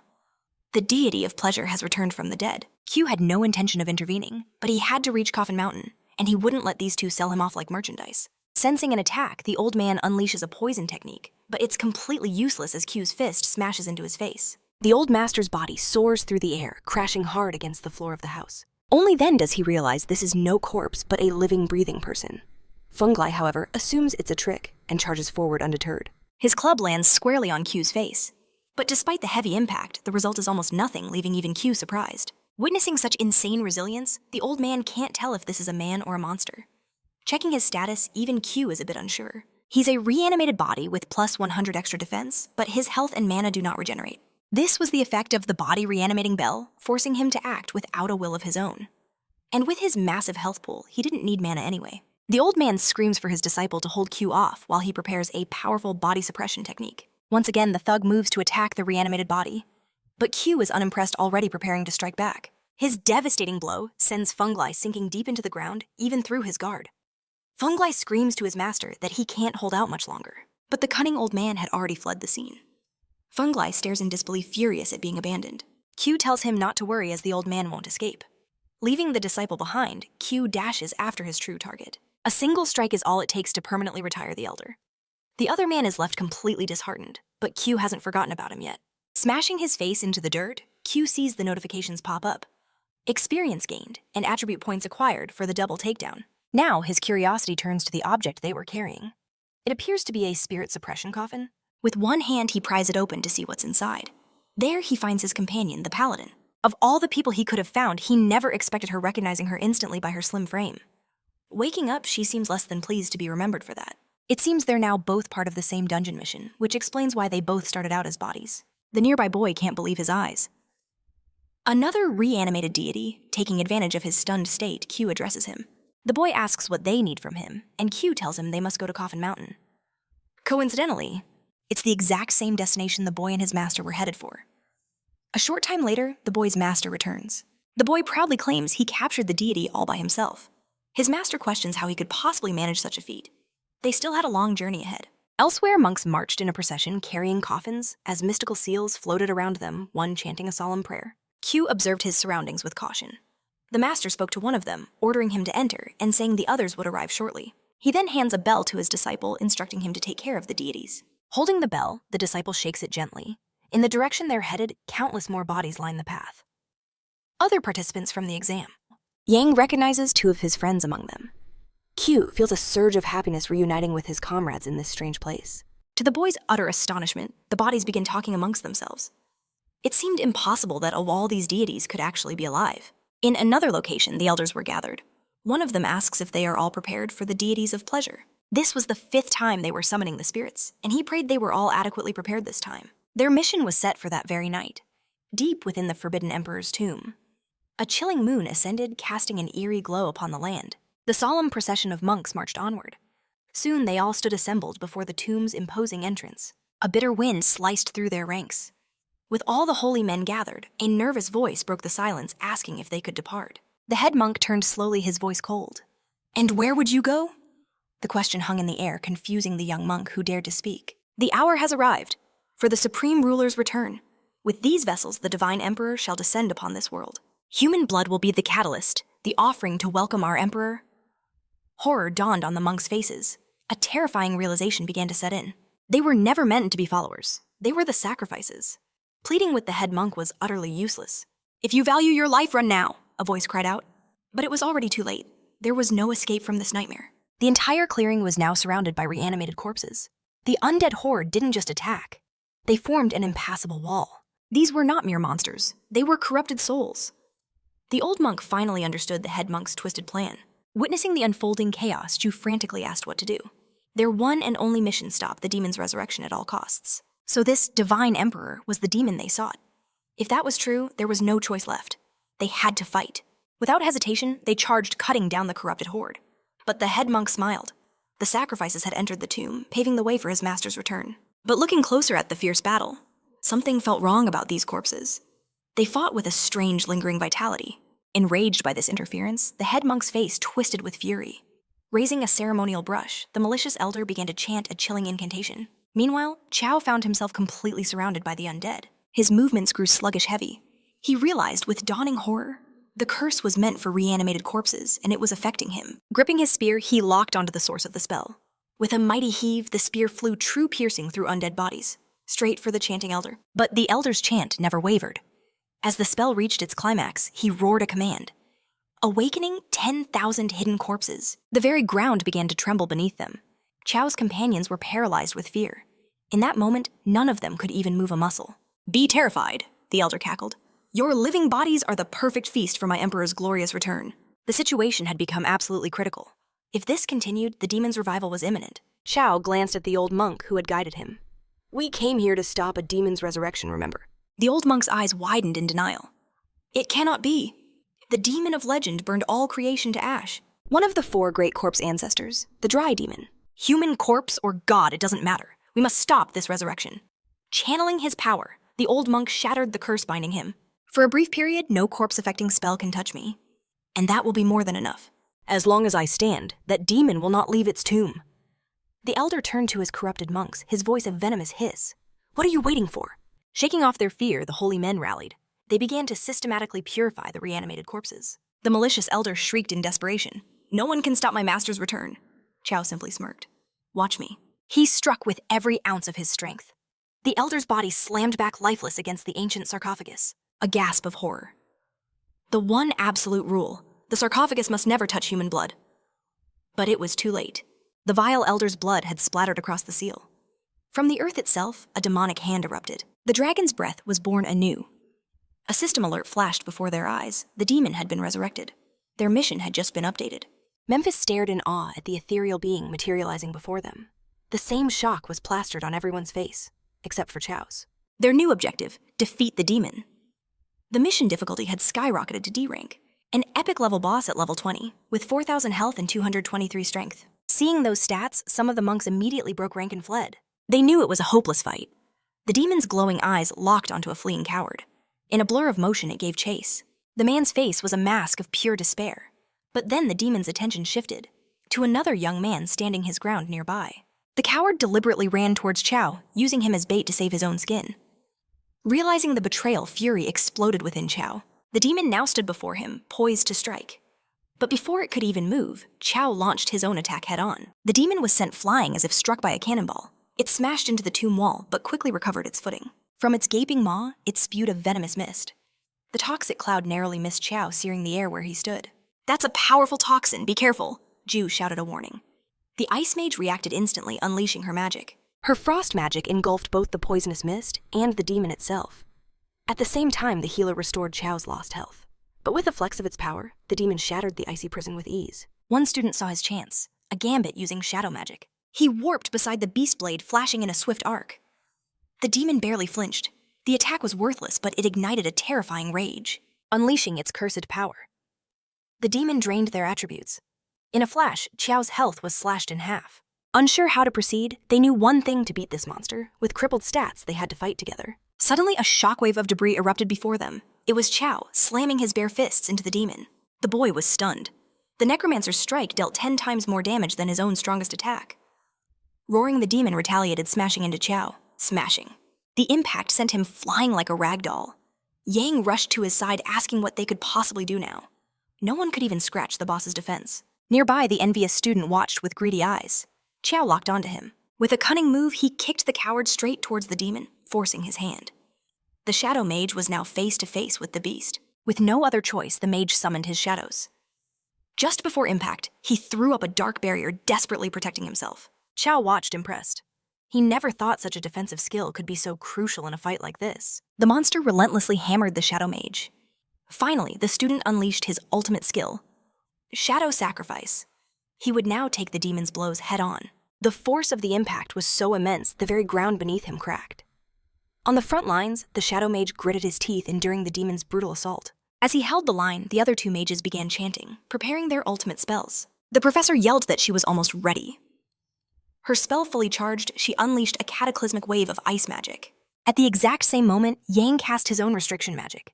The resurrected demon was slammed by both powerful spells at once. Chiao couldn't help but admire Gusu's insane resilience as he continued to tank the demon's fury. But Yang cried out, his mana completely depleted. Everything now rested on Xiao. Chiao exploded forward, a blur of motion aimed at the boss. His hand arched back, ready to strike the monster's hideous face. The blow was devastating. The demon's face caved in, utterly disfigured. But one hit wasn't enough.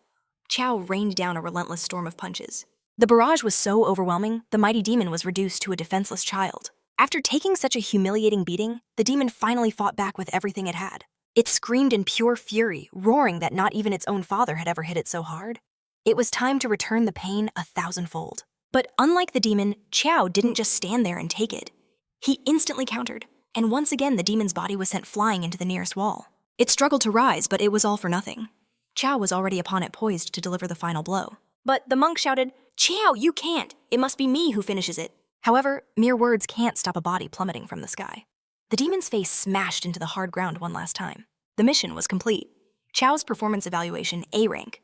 Along with a boost to his attributes and experience, he leveled up once more. Just then, the monk revealed a terrible secret: whoever kills the demon is cursed. As he spoke, the demon's corpse began to dissolve. A sinister reddish mist rose from where the body had been. The monk warned Chiao to stay back. The mist swirled and coalesced before him. A system window popped up. "You have been cursed. You will die in 30 days. He frantically asked the monk for a cure, but the old man shook his head. There was nothing about this in any of the ancient records. His friends rushed over asking if he was okay. He lied, saying he was fine, but his mind raced. Surely someone at the university would know how to break this curse. Yang announced that the Soul Core had finally formed. The Envious One immediately thanked Chiao for his hard work, while snatching the item for himself. Payback time. He recalled being tricked before, and now he would return the favor. The item was a unique grade artifact able to steal half a target's agility for 10 seconds. Yang exploded in anger. The coward had done almost nothing, yet he dared to claim the best loot. While Yang was still yelling, the Envious One tried to escape the secret world, but his teleportation failed. Yang was holding him in place with restriction magic. As he struggled, he urged Chiao to act now. The greedy student insisted he didn't want to fight, but Yang's magic was already weakening. Chiao was already closing the distance. "If this is how you want it," the coward sneered, "then let's fight. I'll test my new item on you." The Envious One stole half of Chiao's agility, gaining a laughable 4.5 points. That pathetic amount shocked even him. Without the demon's curse weakening him, a single blow from Chiao was all it took to send the thief flying. As he soared through the air, all he could think was, how insane was Chiao's base health? Still, he managed to twist his body and land on his feet. This wasn't like the exam. Without his agility, they'd never catch him now. He bid them a smug farewell and tried to teleport again, only to be frozen solid by the professor's ice magic. She hadn't forgotten what he'd done to her during the test. With his rotten personality, Gusu had made an enemy of everyone here. In a final desperate move to defend himself, he unleashes the shadow sacrifice. But Xiao's counterblow is devastating, shattering a huge chunk of his health bar. The impact sends him flying as the coveted ring falls into Xiao's hands. Defeated and drained, he makes his retreat, swearing vengeance. This ring, it radiates a mysterious power. It's an artifact that will surely shape his destiny. Chiao expresses his gratitude, but the professor warns him that the Envious One never forgets a grudge. He must watch his back. With that, they're all teleported out. Chiao is now level 12, his power and vitality soaring to incredible new heights. Back in the real world, a rescue team awaits their arrival. Nearby, the chief examiner sighs in relief. They made it back alive. The directors gather the traumatized students, promising a full explanation for the catastrophe that unfolded. They vow that no one responsible for this heinous incident will escape justice. For safety, the exam has been suspended. All students will be immediately escorted back to their universities. Before they part, the professor gives one last warning, but Chiao just smirks, confident he can handle any troublemaker. Meanwhile, in a castle cloaked in darkness, a woman kneels before her master, reporting that their targets escaped the secret world. The master remembers Chiao as insignificant, but now the truth dawns on him.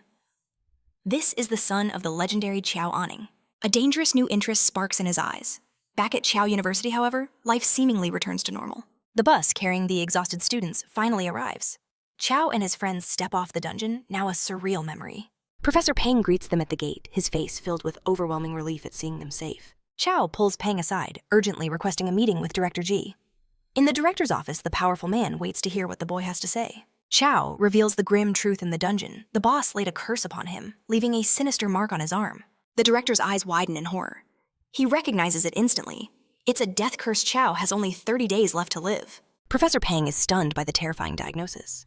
Could this truly be an unavoidable death sentence? The only perfect cure is the Sage's Protection, a legendary S-level item, but it's not for sale. The director once possessed it himself, but was forced to use it long ago. An item of that caliber is a priceless heirloom, not something that would ever be sold on the open market. The director calls in every favor, but his connections come up empty. Desperate Chiao asks if there is any other way. There is, but for someone at his current level, it's a suicide mission. He grimly advises him to live out his final days in peace. But Chiao refuses to surrender his fate. He will fight for his life no matter the odds. The director warns him again that path leads only to certain death. But Chiao's eyes burn with resolve, declaring he has no other choice. The cure lies within a D-level dungeon. Chiao has conquered E-level dungeons, but a D-level is on an entirely different plane of existence. The two can't even be compared. Only intermediate stage hunters dare enter D-level gates. Despite hearing this, Chiao calmly begins concealing his items. The director scoffs, assuring him that he has no interest in a student's loot. But Chiao isn't hiding his gear. He simply demands the dungeon's name. This unwavering defiance finally irritates the director. Unleashing a fraction of his terrifying aura, he blasts Chiao with immense pressure. 500 damage just from his presence alone, as his eyes feel like they're being pierced. But to the director's utter shock, the boy doesn't even flinch. He stands his ground and with fire in his eyes, asks for the dungeon's name once more. Impressed, the director heals the damage he inflicted. It is the Lake of Purification, he finally reveals. Bathing in its sacred waters is said to cleanse any and all negative status effects from a player. Chiao thanks him for the critical information. The director gives one last piece of advice. No beginner has ever survived that place. Chiao promises to be careful, fully understanding the risks. As he turns to leave, the director tells him to wait. He presents Chiao with a powerful artifact, explaining it will be crucial for his survival in that cursed place. Chiao is stunned as he reads its description, a 30% boost to strength, and complete resistance to mind control. This is an artifact of immense value. The director makes it crystal clear this is a loan, and he fully expects it back. With heartfelt thanks, Chiao heads for his destination. At last, he stands before the shimmering, ominous portal of the Purification dungeon. To enter the system places him in a party with other hunters. Inside, they are greeted by a chilling system message. Welcome, players. You must obey the rules. Rule 1. If you hear your name called from behind, you must not turn around. Rule 2. Be wary of any party member who vanishes for more than 1 minute. Rule 3. Memorize the habits of your allies. Rule 4. If a voice whispers in your ear, scream curses at it until it fades away. And the final rule, if a stranger approaches you with a question, you must answer with absolute silence. Some called this place a safe zone where accidents were just a myth, but others knew the grim truth. People came here to die.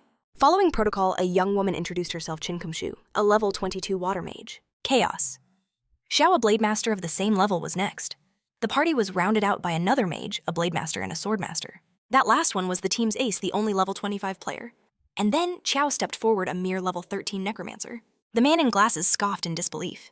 A rookie this low level would be nothing but dead weight. Another member agreed Chiao would only drag them down, but the swordmaster intervened, saying his undead summons might prove useful. While the man with the glasses smugly joked that she was clearly into him, her blade was suddenly at his lips, threatening to slice his tongue out if he didn't shut his mouth. Stuttering an apology, the man backed away, trying to laugh it off. Chiao just noted that being handsome wasn't a crime, earning an invitation from the women to join them. But the man in glasses seethed with humiliation, quietly plotting his revenge against the woman who shamed him. Their destination was a lake deep in the forest, a place with its own set of rules.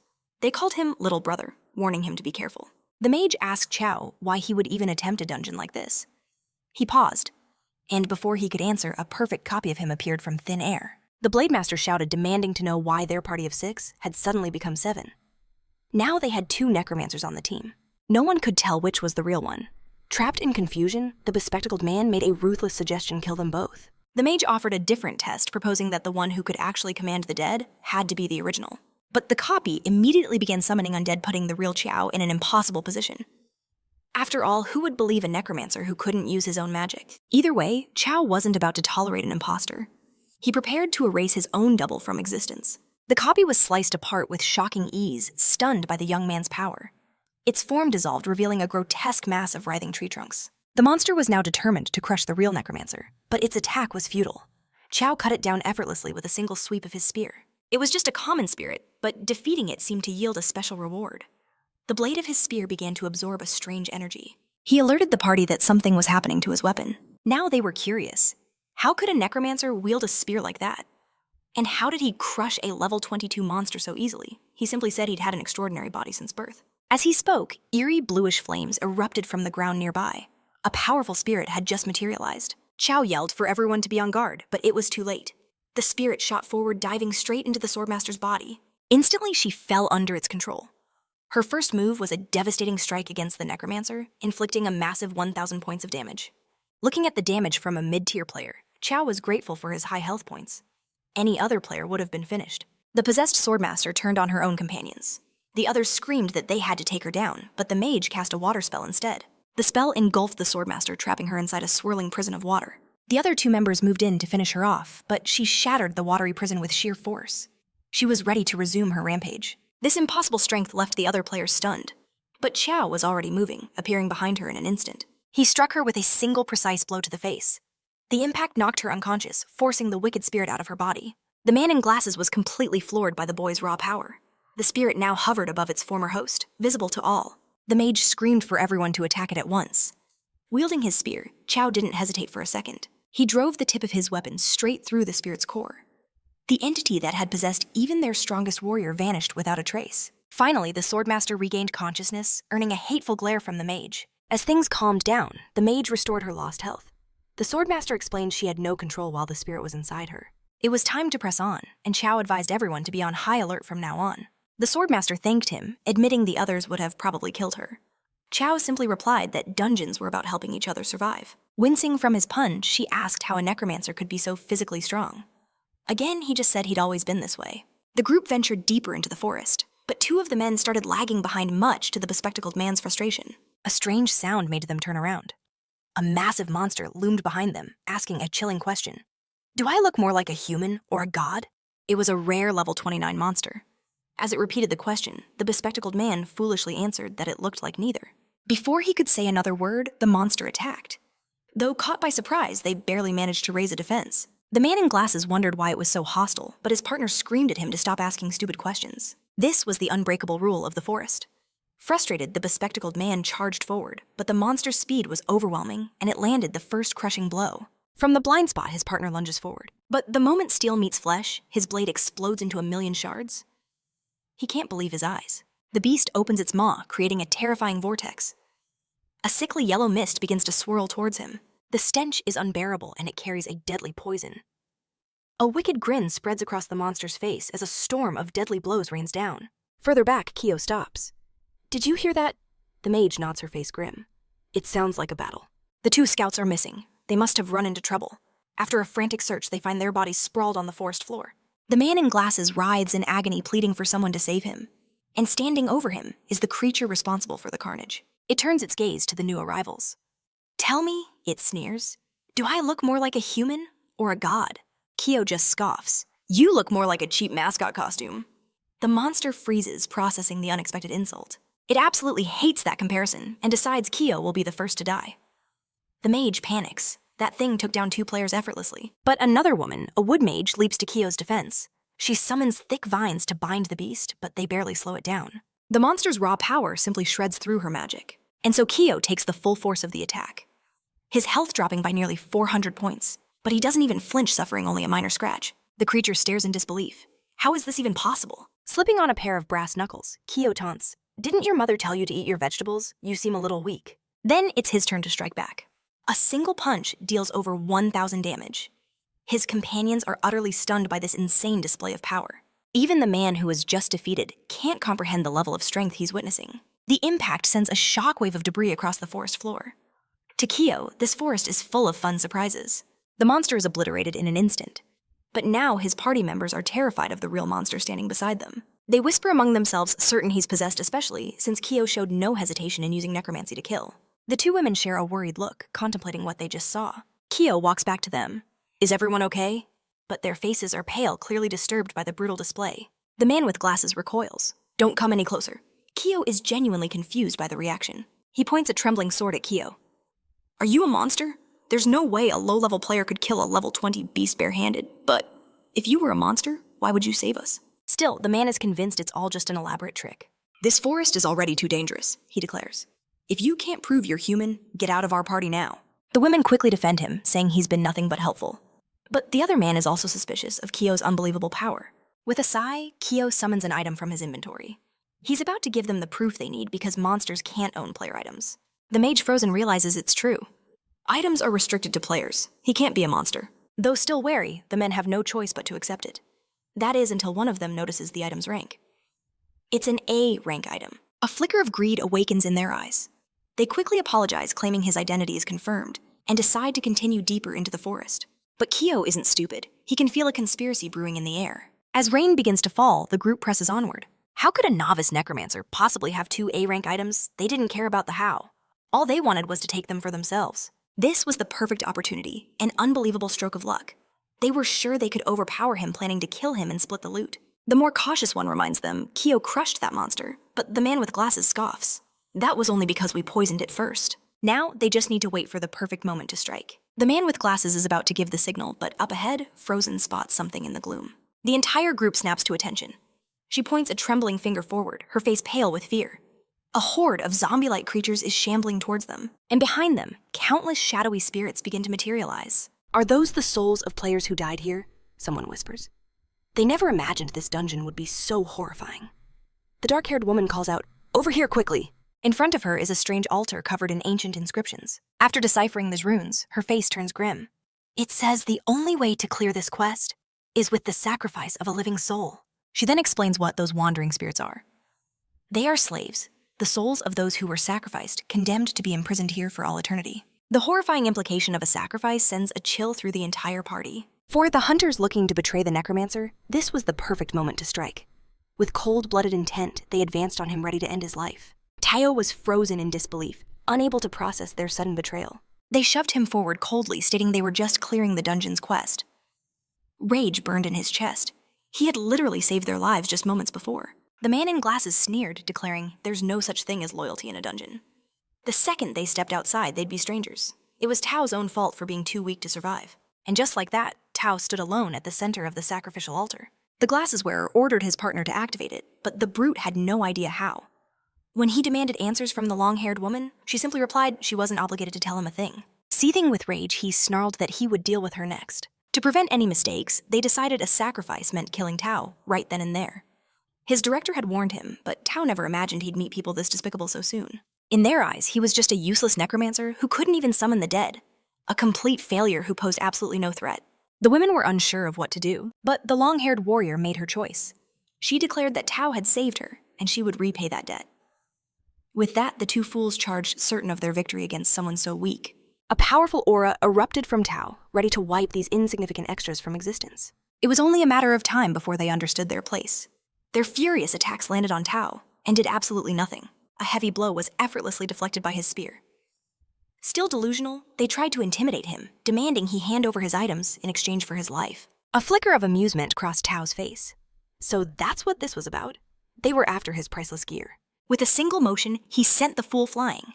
But the bespectacled clown knew the situation had turned sour as the long-haired woman moved to stand with her savior. Even though he knew Tao had saved her, he couldn't comprehend why she was getting involved. The logic just didn't compute for him. She spelled it out for the scoundrel she was only alive because of this boy, and helping him now was the very least she could do. Yet he insisted claiming a sacrifice was needed, and the rookie was the perfect candidate. The hooded girl remained eerily silent, watching the conflict unfold. The warrior refused to sacrifice her companion. Arguing, the quest demanded a life, not necessarily a party member's.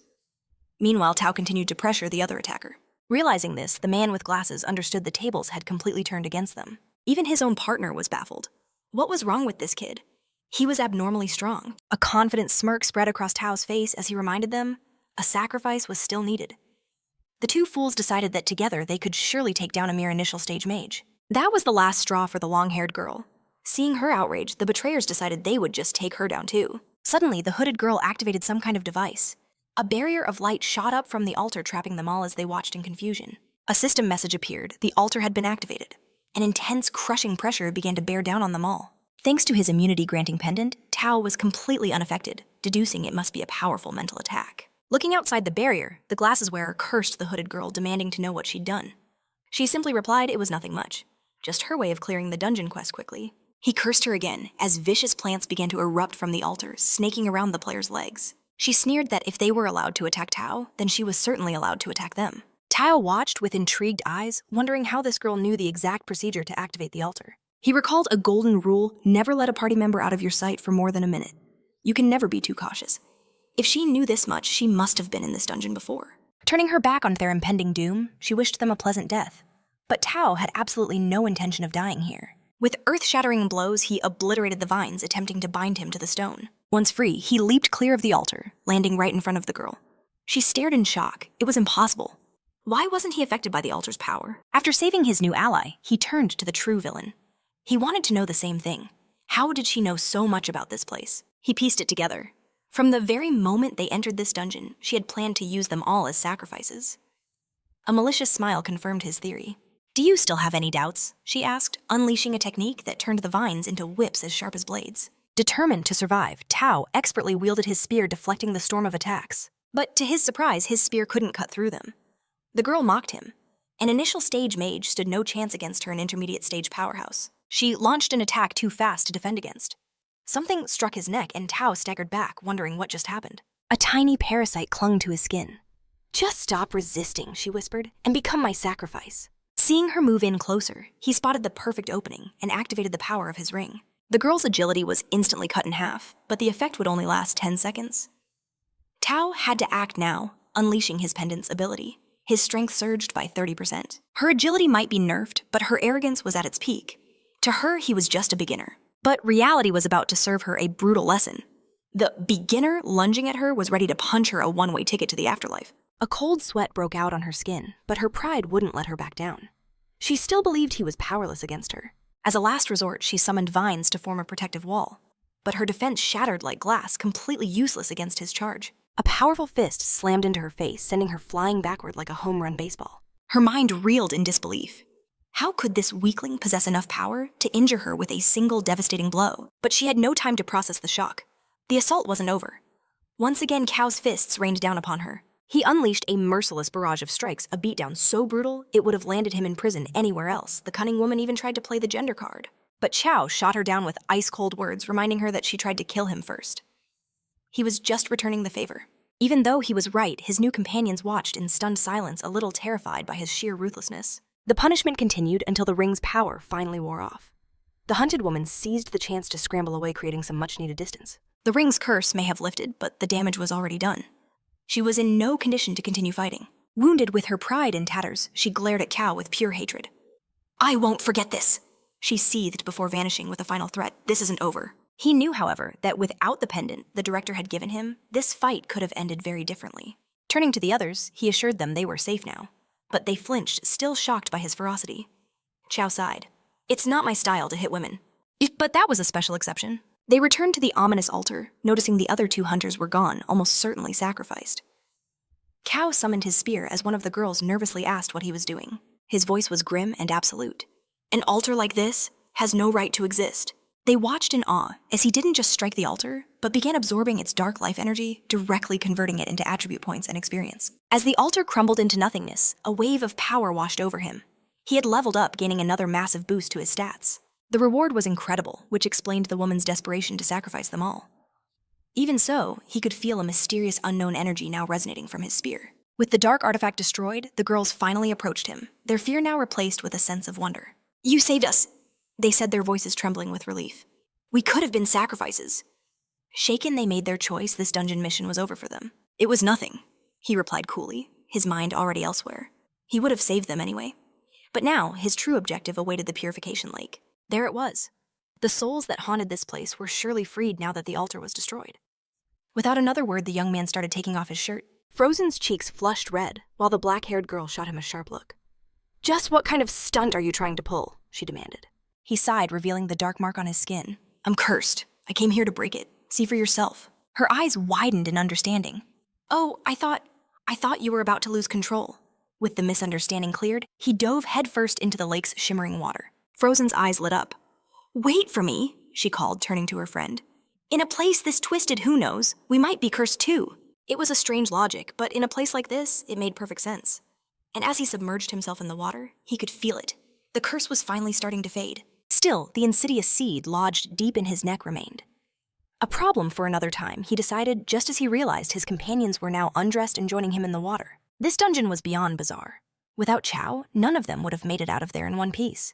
A thick mist rolled across the water, obscuring their vision. They didn't even realize they were drifting right toward him until it was too late. After a moment of flustered silence, the young man simply stated, "This one's on you." After their communal bath, everyone quickly got dressed again. Despite the chaos and near-death experiences, a bond had formed. They decided to exchange contacts, a promise of camaraderie forged in battle.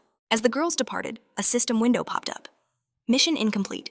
Abandon progress," it asked. Chiao glanced around the eerie dungeon. This place was too weird. He'd be back, but for now it was time to leave. With his objective temporarily complete, he teleported straight to the director's office. The director's eyes widened when he saw the boy appear. "You're alive," he exclaimed. To survive a ranked dungeon as a mere novice, this kid was something else. "What matters," the director said, his expression serious, "is that you returned safely. Now then," he continued, holding out a hand. "Where are the items I lent you?" The boy clutched the pendant. "It's thanks to this," he said, "that I'm standing here at all." The director reached for it, but Tao pulled back, refusing to let the precious item go. A sharp slap echoed through the room. The director's demeanor turned cold. "If you can defeat me in a fight," he challenged, a glint in his eye, "the pendant is yours to keep." Tao's eyes narrowed. "What's so special about this thing anyway?" The director smirked. "It holds an enchantment, the kind only found on A-rank items or higher." Enchantments. So they were real. Even so, Tao thought the power humming from his own spear felt different. Entirely different. He demanded to know about the curse, and Chiao confirmed that the vile magic had been broken. Relieved, the director wasted no time telling the boy his business was done here and to vanish from his sight. Stepping outside, Chiao bumped right into a familiar face. Someone who clearly knew him, calling out his name. It was Long Shang, another challenger from the Ko City exam, and a fellow native. Tao recalled him instantly. This was last year's #1 prodigy, a local hero who'd been all over the news. Citing their shared hometown, Long Shang offered an alliance, and the two exchanged contact info. Cao was impressed by his friendly demeanor, thinking he'd met a genuinely good guy. He had no idea he was shaking hands with a snake full of first-class envy. With the curse finally broken, he had only one mission now: get stronger and do it faster than anyone else. But at the crack of dawn, a man's voice boomed, demanding answers. He wanted to know why a mage dared to show his face at physical training. This imposing figure was none other than the supervising instructor Zhang. Tao calmly argued that even a mage needs a body strong enough to survive. But Instructor Zhang scoffed, preaching the need to specialize. Even with superhuman strength, he was still a mage. But Chiao stood his ground, knowing no one could discover he was a necromancer who couldn't even summon. Seeing no way to win the argument, a clearly annoyed Instructor Zhang relented. He agreed to Chiao's absurd request, handing over his new identification card. The young man curiously asked what it was for. He learned that at this academy, credits were everything. They paid for food gear and every other necessity. The wealthy student figured he could just buy his way through, but the instructor shot that down. Credits are earned through grueling tasks, not bought with money. In that moment, his vast fortune became worthless. He got his first taste of being poor, and he absolutely despised it. Just then, another instructor herded the group together for training. From a distance, a mysterious professor watched everything with keen interest. This was Jian Shu, a professor at the academy, and a fellow necromancer. His gaze was so cold and menacing, it sent a shiver down Chao's spine. The new instructor introduced himself. His name was Huan Liao, a level 35 warrior at his peak, and their new physical trainer. He cut the pleasantries short, declaring he had no room for trash in his squad. Then he announced his test. He would release his full aura. If they could withstand it for 5 minutes, they could stay. A student nervously asked what would happen if they failed. Liao smirked, saying he'd personally escort them to the principal's office to process their transfer. Without another word, he unleashed his spiritual pressure. The students were hit by an overwhelming wave of power. It was suffocating, and many already felt the despair of not lasting 5 minutes. One of them roared, rallying his friends. If they worked together, they just might have a chance. The instructor gave a slight nod of approval, impressed by the boy's composure. He hoped that spirit wouldn't break. That student's name was Lai Lang. He quickly gathered the nearby trainees to devise a strategy. No one wanted to get kicked out on day one. He proposed they pair up and force the instructor to move, which would disrupt the crushing pressure. With no one objecting, he urged them to find a partner fast so they could all pass together. The students scrambled looking for an ally. Slowly but surely pairs began to form. But Kyo, who looked like a total pushover, was left standing alone. Lang sighed and offered to team up, and Kyo quickly agreed. But Lang was suspicious. He demanded to know Kyo's level, and why he was so scrawny for a physical trainee. That's when Kyo dropped the bombshell he was a necromancer. An answer so unexpected it left Lang utterly speechless. And when Kyo revealed he was only level 14, Lang's shock turned into pure disbelief. What in the world was a low-level mage doing here? Lang felt like he'd been saddled with dead weight, but Kyo declared he was stronger than most of the people present. The others started whispering. Not only a necromancer, but a scrawny one at that. They figured Lang's chances were now toast. Kyo gritted his teeth in frustration. He told the absolute truth, and no one believed him. Lang sighed, saying he would buy time for the necromancer to summon his undead minions. Prep time was over. The instructor grinned, asking if they were ready. The group roared back in defiance. It was time for the instructor's twisted fun to begin. His massive aura exploded outwards with terrifying force. Kyo realized with a jolt that it was all focused directly on him. He never imagined he'd be the instructor's very first target. Lang panicked, jumping in front of Kyo to shield him. But the instructor's pressure was on another level, blasting Lang aside with ease. The other students watched in horror. Lang was one of the strongest among them. If he couldn't take it, Kyo stood no chance. The instructor sneered. Freshmen had to be broken with overwhelming force lest they get arrogant. Kyo braced himself as the aura slammed into him. Just withstanding the pressure wave cost him 800 life points. It wasn't even a direct attack yet, it inflicted massive damage. But for the instructor, what he just saw was absolutely fascinating. A mere necromancer had actually endured the shockwave from his power. Still, he couldn't allow the weakest-looking student to remain standing. This time, he focused his aura with a little more power, aiming to finish it. Kyo knew he was still the primary target. He desperately channeled his own aura, forming a barrier to avoid being blown away, or worse, knocked unconscious. The other students were in disbelief. How was this necromancer shrugging off 2 attacks when Lang couldn't even survive one? Seeing a mere mage withstand that kind of power was simply unthinkable. Kyo braced himself, channeling all his might until the crushing pressure finally vanished. But then it hit him. This intense display. The professor was likely using him as a demonstration. Deciding to poke the bear, he taunted the professor, asking if he'd been skipping meals. Lang panicked if the instructor got truly angry, Kyo would be seriously hurt. The professor had to admit the kid had guts. But how could a necromancer possibly endure 2 of his strikes? Acknowledging his courage, he made a staggering offer. If Kyo could withstand the next blow, he would personally mentor him at Kyoto University. This time, there were no games. The professor stood before Kyo and unleashed a genuine, devastating strike meant to shatter him. Yet Kyo didn't flinch. Not for a second. In fact, a grin spread across his face. He was loving this challenge. Their auras collided in a cataclysmic explosion, tearing the very ground apart. The pressure was so immense, even Kyo's clothes began to shred under the strain. But no matter how hard he fought, the professor's power was overwhelming, sending him flying. The boy coughed up blood from the brutal impact. For the watching students, this simple test had become a savage beating. The professor told Lang to grab 2 others and get Kyo to the infirmary, thinking he'd lost control and gone too far with the student. But the surprises weren't over yet. Against all odds, Kyo began to rise. Utterly broken, he forced himself to his feet. With only 200 life points left, he declared that he had endured the professor's punch. Now his classmates were truly starting to wonder. Was he really a necromancer like he claimed to be? Kyo demanded to know if the professor heard him, but before he could talk more trash, he realized his body had reached its limit. Without enough strength to even stand, he collapsed once more. As he faded into unconsciousness, a man named Shen began yelling at Lihao for fighting a mere student. Sometime later, Kyo's senses slowly returned. He pushed himself up from the cot and saw the professor waiting, looking pleased that he was awake. He told Kyo not to get worked up, reminding him of his promise to take care of him at the university for withstanding his attack. But Shen interjected, saying the boy didn't need his protection, and to get lost. The 2 began to bicker, one claiming Kyo as his student for passing the test. The other shot back that despite his toughness, he was still a necromancer. But with a body that durable, his class didn't matter. He belonged in the physical combat division. Shen demanded to know why a necromancer would even join the physical training group. Kyo simply replied that he felt it suited him better. Annoyed, Shen told him he was deeply mistaken. Behind him, a massive portal ripped through the air, and the colossal paw of some monstrous beast reached through. Kyo stared in awe. A dragon. A dragon was now in the infirmary. Shen asked, "Isn't commanding your own private army far cooler than relying on brute force?" The other professor remained unimpressed.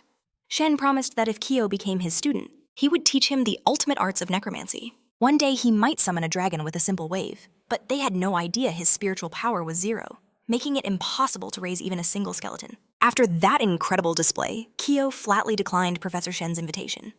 Disappointed but understanding, Shen decided not to push it. Before departing, he handed Kyo his card, saying it would be easier to find him if he ever changed his mind. As he vanished through the portal, Kyo couldn't help but feel impressed. It was a true shame he could never wield such power. The professor told him that since he was almost healed, he'd better be in class tomorrow. He was taking the group somewhere interesting. And so the next class began. They stood at the entrance of a level C dungeon. One by one, the students appeared before the instructor. Their mission was simple: meditate inside the deadly black forest until dawn. A student scoffed, wondering what was so difficult about that. To answer his question, the instructor casually tossed a stone towards the trees. Before it could even land, the rock was instantly sliced into a dozen pieces. The students stared in horror. How were they supposed to survive in there? Some were already convinced this was a death sentence. The instructor assured them that no one would die on his watch, but pain was absolutely guaranteed. This ordeal, he explained, was essential for forging their willpower. As for the second crucial lesson, they would learn that once they stepped inside. One brave student volunteered to go first. The moment he entered the forest, he felt an invisible gale of blades trying to tear him to shreds. He gritted his teeth and held his ground, completely baffled by the unseen assault. The instructor nodded, acknowledging the boy's courage, a promising one indeed. But the real question was, how long could he possibly endure? Seeing the training was already taking effect, the instructor urged the others to enter as well. Then he asked a critical question. Does anyone here have a defense stat below 100? Kiao asked a critical question. What would happen if a student's defense was under 100 points? The instructor's answer was grim. It was a death sentence. But he assured Kiao that a prodigy like him had nothing to worry about. Little did he know, Kiao's defense was a mere 6 points. Sensing the boy's tension, the instructor grew curious. How did he possess such strength with no defense? How had he withstood his attacks? Chao revealed his secret. His health points were absurdly high. His answer: 4,000. The number echoed in the instructor's mind, leaving him momentarily speechless. When the reality sank in that Kiao had 4,000 health points from the very start, he was utterly stunned. He started to question if Kiao was truly a necromancer, or perhaps some kind of humanoid world boss. Stepping into the forest, Kiao's health began to slowly trickle away. This cursed place gradually builds defense stats over time. He glanced around, seeing everyone else laser-focused on raising their defense. He refused to be left behind. Taking a seat on this ground, he too entered a deep meditation. But watching him closely, the instructor felt a growing sense of concern. Could he really withstand this with such fragile defense? As the students trained, the creatures of the forest began to stir. A giant spider loomed over Kiao, preparing to strike. But the instructor would not allow some mere creature to disrupt his star pupil. The other students saw the spiders advance and gasped in horror. It was a level 33 monster with terrifying attributes. Now, Kiao felt a genuine chill of fear. As much health as he had, it was still a high-level monster. In a flash, the instructor moved to intercept the beast. He unleashed a powerful strike, making a direct and devastating impact. The creature instantly exploded into a shower of green slime. Witnessing that overwhelming power, Kiao knew the instructor had been holding back during their test. With the monster gone, he ordered the students back to their meditation. He warned them not to even consider leaving until they reached their absolute limits. This was a golden opportunity. With the instructor guarding them, they could train safely in a C-rank dungeon. After 2 hours, the first wave of completely drained students began to give up. Kiao was taking constant damage due to his low defense. If things kept on like this, he wouldn't last much longer. But then the seed on his neck began to glow. An unknown absorption process activated. It began regenerating his health at the exact same rate the forest was draining it. At first, Kiao had no idea why the seed was suddenly healing him. But he was thrilled. Without it, he would have missed out on all the forest's benefits. Far away from him, a girl smirked with malicious intent. Thanks to that very seed, she could now pinpoint Kiao's exact location. With no more risk of death, he pushed deeper into his meditation. The students who had already dropped out watched in awe, admiring the resilience of those who remained. They were especially shocked by the supposedly fragile-bodied necromancer. Even the instructor admitted they were promising. He never thought Kiao would last until the end. He was intrigued beyond belief, desperate to know how the boy managed to endure. Still, he believed Kiao had reached his breaking point and would be no match for Lang, who was also exceptional. Another student collapsed, but it wasn't him. Lang continued to push himself, but seeing Kiao still meditating peacefully, he began to doubt if he was truly as strong as a necromancer. The other students wondered who would give in first, Lang or the mysterious necromancer. Kiao, however, remained completely focused. Meanwhile, Lang was clearly at his breaking point, finally collapsing from utter exhaustion. The instructor saw that Lang was finished and ordered him out of the forest. The students outside saw him emerge, which could only mean one thing. Kiao was still inside the forest, and now the professor was determined to see just how far this monster could truly go. The day bled into night, and Kiao was still in the forest, showing no sign of fatigue. The professor acknowledged it. He was a true prodigy. But night had fallen again. The professor had to end the test.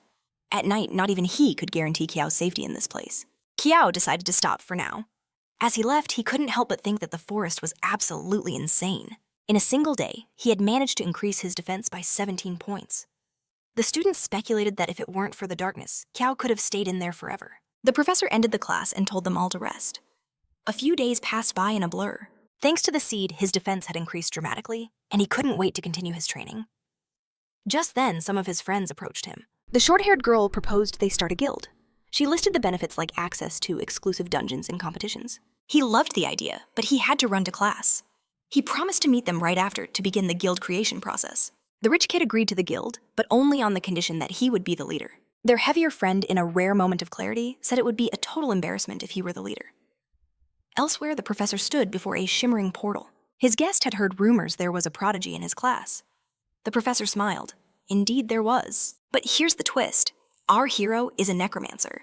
After all that training, his defense stat soared to 500.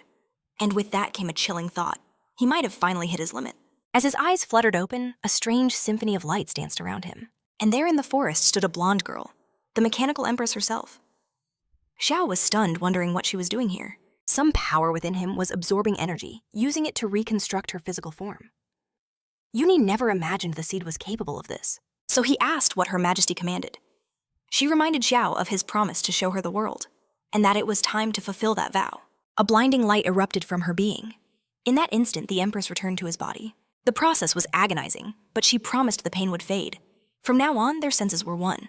She could feel his thoughts, see his sights, and hear his sounds. This constant feeling of being watched was deeply unsettling. Did this mean she knew every secret he held? No, that was impossible. Then, for a split second, his mind pictured her taking a bath. Her disapproval echoed in his thoughts as she vowed to ignore his mind. And just like that, the unnerving sensation vanished. With his defense now maxed out, it was time to find his friends. He found the short girl desperately defending herself with her shield. They were clearly in trouble. An unprovoked attack had them on the ropes. Guild upgrades require honor points, and every brand new guild starts with a fresh 1,000. The attackers sneered that it was their own fault for being weak. They were just going to take their points, not their lives. The chubby friend and the rich kid argued, never expecting a challenge so soon. The chubby friend shouted that he'd already messaged Xiao and help would arrive any second. But the rich kid wasn't so sure. Even if Xiao was strong, he doubted he could handle this crew. Still, he charged in for another attack, but his sword sliced through empty air. The counterblow was immediate and vicious. He was struck again before he even hit the ground.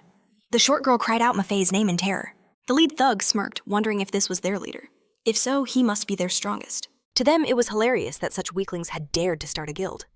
The rich kid lay on the ground completely defeated. But before the final blow could land, Xiao arrived, and the look on his face was anything but pleased. His chubby friend's face lit up with relief. To the enemy thug, however, he was just one more person to crush. Sizing him up, the thug guessed Xiao was a close-quarters fighter. In response, Xiao simply asked what he thought he might be. The thug hated suspense and decided to end things, now lunging forward with a devastating attack. A strike powerful enough to be fatal. The impact sent a shockwave tearing through the ground itself. But the result the thug expected never came. Xiao hadn't moved an inch and asked why his opponent's punches were so weak. Was the guy starving? The thug was furious. He had just used 80% of his strength, and it did absolutely nothing. Determined to win, he unleashed an even more powerful technique. A flurry of strikes landed squarely on Xiao without exception. The short girl grew worried. Xiao wasn't even trying to dodge the blows. The other goons were sure he was a dead man, but the truth they couldn't see was that none of the attacks were working at all. As this reality dawned on him, the lead thug understood he was in deep trouble. Nothing in his arsenal could break through Xiao's defense. His friends on the sidelines celebrated, amazed at how much stronger their friend had become. Finally, the other thugs realized their man had failed.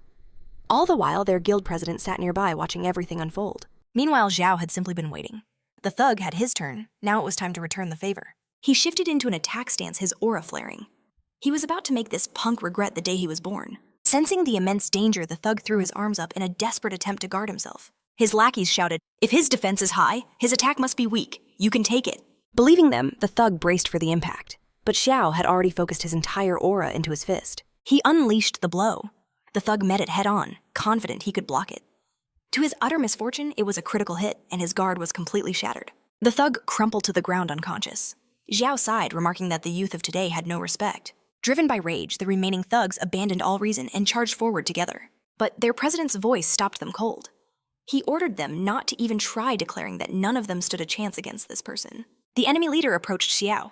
From his powerful aura, he could tell Xiao had reached at least the intermediate stage. This was Ludo, and he wanted to know if he was facing the leader of the Killing God Guild. From a safe distance, Mafei proudly yelled that he was indeed the leader, and the awesome name was all his idea, that insufferable narcissist. Ludo proposed a duel to settle things. The prize, all the honor points. Xiao's friends thought it was madness. An intermediate player challenging a complete beginner. Ludo smirked, demanding what Xiao thought of his offer. Xiao accepted without a moment's hesitation. The instant he agreed, Ludo lunged forward like a predator. But our hero effortlessly blocked the surprise attack. From the sheer force of the blow, Xiao knew this guy was a strength build. Ludo then unveiled a hidden dagger slashing wildly. The blade's edge grazed his face and pain flared in his eyes. Xiao hadn't seen it coming. His opponent was an assassin. And the dagger was coated in poison. His vision was already fading to black. From a distance, his friend screamed, "Cheat!" But for Ludo, the only rule in combat is to win. Everything else was just noise. With Xiao blinded, Ludo moved in for the kill. He landed a vicious, undefended strike. But one hit wasn't enough. A relentless storm of punches rained down on the defenseless Xiao. His friends could only watch in terror. All Xiao could do was raise his arms in a desperate attempt to guard himself. His opponent raised the poisoned dagger once more, aiming straight for Xiao's face. But as the blade fell, a terrifying aura erupted from Xiao's body. Ludo sensed a horrifying shift in power. From a focal point in the aura, a spectral hand emerged. It swatted Ludo away with absolute ease. The other fools stared, unable to comprehend what just happened. Now, the Leaf Village fool was terrified. Not only was this power unknown, but his health had just been sliced in half. Chiaoyu simply told him to be more careful while the Empress offered a smug word of thanks, as if she wasn't the one who needed saving. Ludo turned his back, admitting defeat, but he wasn't getting away that easily. "You can't just leave," Xiao declared, "not after hurting my friends." This wasn't going to be that simple. Ludo felt a surge of desperation. He knew this was the moment where side characters get absolutely demolished. A single punch from Xiao sent his face spinning. He flew so far, he might as well have sprouted wings. In utter disbelief, the fools were paralyzed with fear at the outcome. Still, Ludo staggered to his feet, burning with outrage. He assumed that strange power was a one-time trick that must have taken a heavy toll. Opening his mouth, he spat a volley of hidden needles directly at Xiao. Seeing them coming, Xiao didn't even bother to move. With a single flick of his wrist, he shattered them all. But it was a risky move, and he felt the poison take hold. Filled with a rage that burned hotter than any poison he charged in, to give the jerk a proper beating, aiming every single blow at his face. While taking the hits, the arrogant fool could only wonder how he was being overwhelmed by someone from a lower level. He took advantage of a tiny opening to fight back, hoping to give his battered face a moment of relief. This time he launched a storm of needles. Xiao didn't make the same mistake and expertly dodged the attack, but the assassin's assault was relentless. A deadly rain of them poured down from above. There was no way to dodge them all. Using his hands, he did his best to deflect the incoming barrage. Seeing Xiao occupy the jerk unleashed another technique. Its purpose was to completely immobilize its target. For any warrior caught by this skill, death was the only escape. Believing he had finally trapped his foe, the jerk gloated, asking Xiao how it felt to be utterly powerless. He moved in closer, mocking him. "You were acting so tough just a few minutes ago." Seeing this, the spectators roared, certain that victory was at hand. Xiao's friends paled, fearing he might actually lose. Ludo declared that Xiao was the strongest low-level player he'd ever met, but in the end it didn't matter. Xiao ignored the monologue, his eyes blazing with fury. The fool had no idea his technique wasn't even working. Looking at him, our protagonist spoke. "Have you ever considered that I'm not even a warrior?" But Ludo knew that kind of strength couldn't be anything else. With all that power, it has to be a lie. Without waiting for a reply, he charged again, determined to end this fight. Dark shadows wrapped around his fists as he lunged forward. The background characters, who only ever offer useless commentary, began to believe in his victory once again. Meanwhile, Xiao's friends were filled with dread. As Ludo's final attack was about to land, Xiao stopped it with just one hand. Once again, Ludo was about to get pummeled. The first thing Xiao did was cave in his stomach with a perfectly placed kick. Then he sent him flying with a punch that guaranteed a trip to the orthodontist. The fool kept spouting excuses, refusing to admit he was weaker. All while Xiao calmly insisted he wasn't a warrior, but a necromancer, just with a slightly stronger body. Ludo coughed up blood from the impacts, his mind reeling from the miserable truth of being defeated by a mage. His face was pummeled into paste once more. His henchmen rushed to his aid, as he was left utterly broken. If he had taken any more of a beating, he might have gone bald from the stress. But his victory wasn't enough. Xiao craved another challenger. The cowards simply raised their hands in surrender. The guild war was over, and Xiao's guild bathed in the glory of their honor points. He rejoined his friends, ready to celebrate their hard-fought triumph. Their wounds were minor, nothing a few days of rest couldn't fix. But everyone's mind was on Frozen. Her shield had been completely shattered in the fight. Since defense was no longer his priority, it was the perfect time to conquer a dungeon for a new one. Approaching the Empress, he inquired about any dungeons overflowing with powerful shields. She confirmed such a place existed. However, she warned him against it, claiming the monsters inside were far beyond his current level. A challenge. That was all Xiao needed to hear. He turned to Frozen, a spark in his eye telling her he'd found the perfect dungeon. All they had to do was conquer it. Frozen was immediately on board, and as fate would have it, the Empress mentioned this dungeon required a party of at least 2. And so the pair set off into the night. The party's tank just had to comment on them venturing into a dangerous dungeon alone. Frozen overheard him shouting back that she'd flatten his flabby stomach when she returned.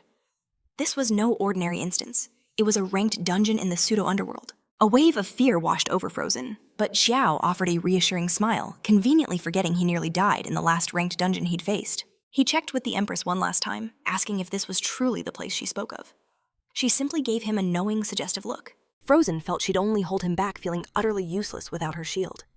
He gently stroked her head, telling her to just relax and trust him. A swirling vortex of purple energy began to glow. They were now entering the dungeon, a perfect replica of the true underworld forged by Hades himself. Frozen shook Xiao's shoulder, desperately trying to wake him. His eyes snapped open. The world had changed. They had arrived in the underworld dungeon. The girl looked around, a curious dread in her eyes. "Are we dead?" she asked, remembering the undead curse from their last trial. Xiao quickly checked his status window. No warnings, no curses. They were here as two living, breathing mortals. Then his eyes fixed on her neck, noticing a silver cross pendant. A faint blush crept onto her cheeks, but he calmly asked her not to move a muscle. Reaching out, he examined the necklace. He asked if she had it before, but she swore she never wore jewelry. It had materialized the moment they entered. Looking back at him, she saw Xiao now wore a matching one around his neck. These had to be quest items, keys to their new trial. The objective appeared: cross the gate of hell, reach the river Acheron, and guard the crossing. The final message was a chilling piece of advice. Trust your companion. Frozen's voice trembled. She explained that the gate of hell led to the real underworld. Once you pass through, there is no coming back. But the quest demanded it. Without a moment's hesitation, Xiao declared he was ready. Frozen had no idea which way to go, and neither did Xiao. He proposed a simple plan: follow one of the wandering souls. It was bound to lead them right to their destination. A nearby spirit began its final journey. Xiao and Frozen trailed silently behind it, and soon they found what they were looking for. A legion of souls was gathering before a colossal gate. The gate loomed open before them. Frozen stared in awe as Xiao confirmed her fears. These were likely the actual souls of the recently deceased. Before them stood the very entrance to hell itself. And from its depths, a monstrous beast emerged, devouring the helpless souls. It was Cerberus, an epic-ranked monster of level 29. The system warned that any who tried to force their way past the gate would be consumed by the hound. So this was the monster the Empress warned he could never defeat. Frozen's hope faded. How could they possibly cross the gates with that thing standing guard? But Xiao just smirked, trusting his legendary luck. He figured the beast was just eating souls at random and would surely ignore them. The words had barely left his mouth when one of Cerberus's massive heads lunged forward. In the blink of an eye, it swallowed him whole. Frozen could only watch in absolute horror. From the creature's jaws, a torrent of fresh blood began to drip. Another head lunged, spewing a potent venom all over her. She tried to defend herself, but her health points plummeted at an alarming rate. Pure rage ignited within her.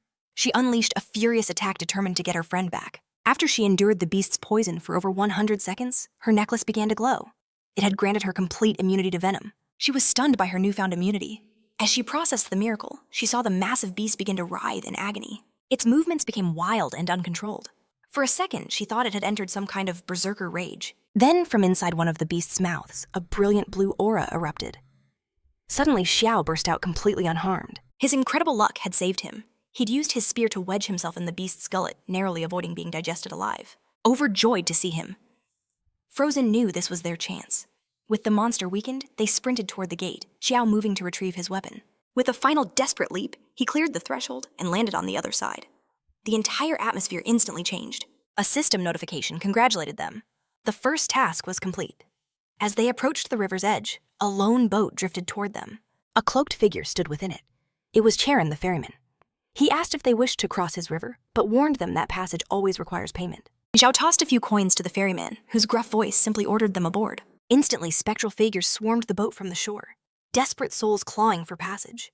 To the ferryman, they were nothing more than pathetic beggars. With a brutal shove of his oar, he knocked them back, roaring that his vessel was not for the likes of them. As the boat glided into the murky depths, Xiao couldn't help but wonder why the souls didn't just cross the river themselves. This was the Acheron River.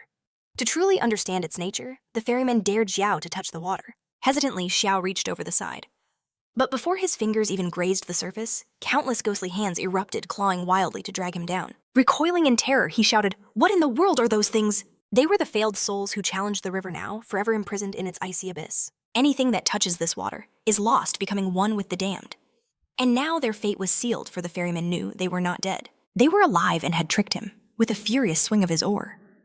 He struck Xiao, sending him plunging toward the cursed river. The moment he hit the water, an unnatural chill seized him. It was dark, foul, and rotten. Instantly, the hands of the damned swarmed him. They clawed at him from all sides, a desperate frenzy to pull him under. But just as he was about to sink, Frozen's hand shot out, grabbing his. Her grip was like iron, a lifeline holding him back from the abyss. But the ferryman wasn't finished. He lunged for Frozen, ready to cast her in too. In that split second, Xiao activated his ring's power, the one opening he desperately needed. In a flash, he escaped the crushing depths and landed back on the boat facing the ferryman head-on. He channeled his power into a single devastating punch, slamming it into the ferryman's gut. The force sent the creature flying, shattering the boat's frame. Despite the attack, a terrible truth remained. They were living beings who had trespassed into the underworld and assaulted its keeper. They were already doomed.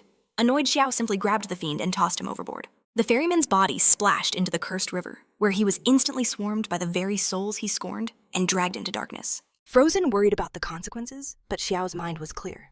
This was a dungeon, and their only mission was to clear it. They pushed onward, the far shore finally in sight. The moment their boat hit the bank, Xiao spotted another vessel docking nearby, with another identical ferryman. The new ferryman's eyes locked onto them, his expression shifting to shock.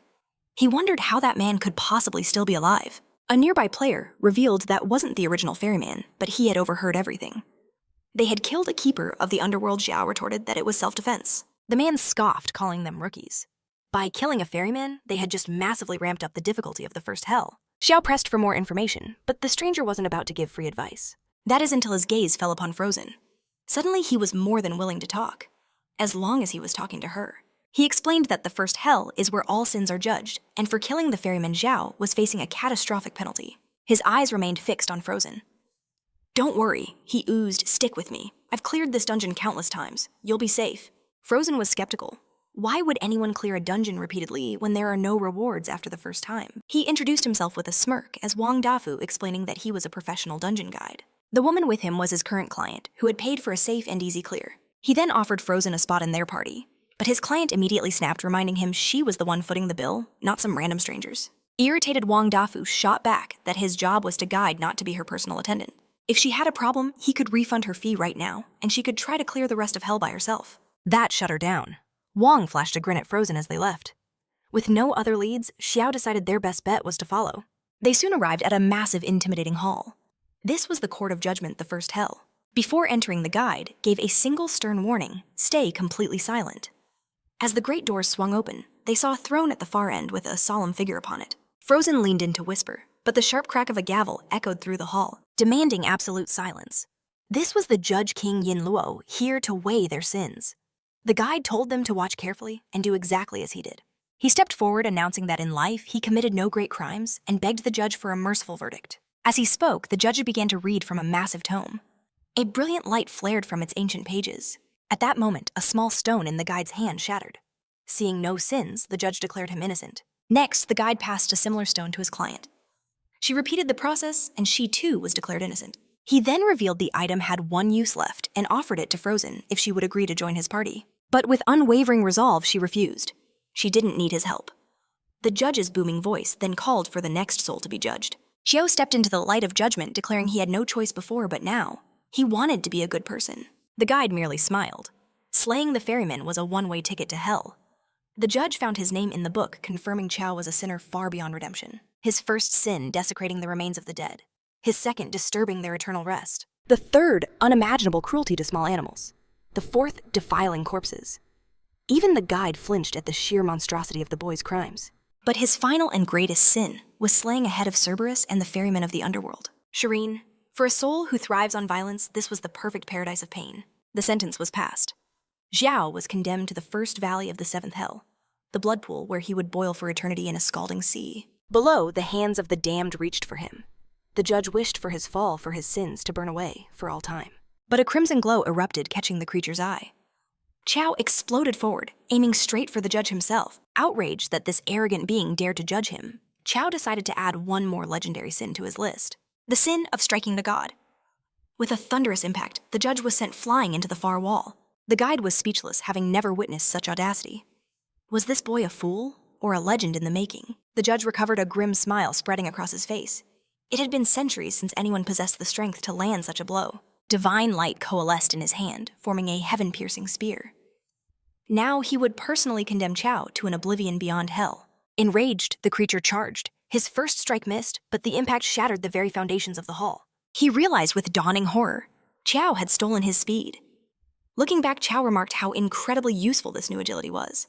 The two titans launched themselves into the air, their epic battle continuing above the ruins. A devastating blow slammed into the ground, but Chiao had already dodged, digging his hands into a wall to halt his momentum. The guide muttered that the boy was courting death. Though he'd dodged the shockwave alone, had inflicted critical damage. If his defense were still at 6 points, that attack would have been instantly fatal. The Empress noted the judge's weapon held a terrifying ability. It pierced all armor and ignored all defenses. Chiao asked if she could fight, but she was a boss from another dungeon. Entering here would erase her from existence. However, she could teach him a skill. The problem was Chiao couldn't use skills, but the Empress simply told him not to worry, for her heart was now with him. Outside, the judge roared for Chiao to repent, declaring he would personally drag his soul to the deepest pit. With his declaration, a massive and terrifying aura flooded the chamber. The guide recognized it as an overwhelmingly potent energy. The guide's client begged him to help, fearing they would be next if the boy fell. But the guide remained calm, deciding to wait just a little longer. Chiao remained unfazed, ready to continue the fight. But Frozen watched on with growing dread. While the guide suspected Chiao held a hidden trump card, the judge saw only a defiant sinner who needed to be erased. He launched his ultimate attack directly at our protagonist. In a panic, the guide thought he might finally have to intervene. However, what happened next defied all logic. Xiao caught the divine spear with his bare hands and hurled the attack back at its master. The creature slammed into the wall, impaled by his own weapon, which was now lodged deep in his chest. The guide couldn't comprehend how the player's power had skyrocketed. The Empress's voice echoed, asking Chiao what he thought of her gift. He admitted he loved it, but the power drain was absolutely massive. This was Berserk mode. For every 1% of life, he lost his attack defense, and speed increased by 0.5%. But terrible side effects awaited if he used it too long. This skill was a perfect match for him, and Chiao was ecstatic. Despite his grave injuries, the judge found this fascinating and began to rise again. A heinous criminal who had somehow earned his respect. Wielding the spear once more, he charged at Chiao. Armed with his gauntlets, Chiao met the charge head-on, ready to counter. Their blows clashed in a blinding explosion at the hall's center. The judge was now using his full power. And yet the battle was a stalemate. Elsewhere, Frozen blamed herself for being useless, thinking it was her duty as a tank to block those attacks. Amid the chaos, Chiao stayed laser-focused. The creature then roared, "As the judge of the Underworld, I hereby sentence you to death." A cataclysmic explosion of aura erupted. Frozen cried out in despair for her companion, as dust and destruction consumed everything. The item Chiao was using shattered in the blast.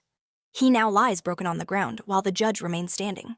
Frozen holds herself back, consumed by the belief that all of this is her fault. Turning his cold gaze to the others, the judge declares, "Now, it is her turn."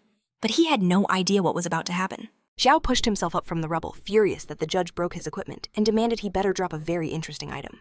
Or he'd be back to demand every last bit of compensation. But the judge just scoffs, roaring that getting back to his feet changes nothing. With his words echoing, he lunges forward to attack again.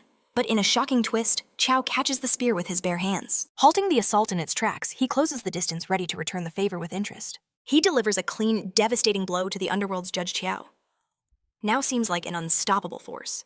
His last attack literally tore a chunk from the demon's body. The guide witnessed the boy's sheer ruthlessness and felt a wave of relief that they had never crossed paths. Defeated, the judge can't comprehend it, dying at the hands of a mere criminal. As his essence fades, a new item begins to materialize. The battle won, Chiao finally collapses to the ground. As Frozen and the guide rush over, the guide mutters, "This kid is a true monster." He points out that Chiao is badly injured and needs immediate healing. But Chiao isn't even looking at him. In a flash, he launches an attack at the guide, grazing his arm. If the hefty man even thinks about touching that item, he'll learn how to lose half his weight in an instant. The message was clear. That was more than enough to make him back down. But in that moment, Chiao noticed a tattoo on his arm. He recognizes that symbol. He demands to know why the guide has the mark of Baze. He needs to know this man's connection to Baze and whether their meeting was really a coincidence. Bringing the girl to this dungeon might have been by chance. But if the guide truly works for them, then their intelligence network is far more terrifying than he imagined. The girl asks if he's all right, but Chiao only wants to know what the judge dropped. He reaches out and claims the soul core. It's a rare stone that can upgrade an item to rank B and grant it a special enchantment. But Chiao is disappointed. He has no use for it right now. What he desperately needs are weapons and a shield. With that, their third task is finally complete. Now they must journey to the Temple of Hades to rescue Sari. Before them lies the glutton's hell. The souls here are no threat, but the real danger lies with the hellhounds. Frozen is confused, believing those hounds only guard the gates of hell itself. But this is the lair of Cerberus. The beast doesn't care for the living, so as long as they don't wake it, they'll be fine. But Chiao senses something is wrong.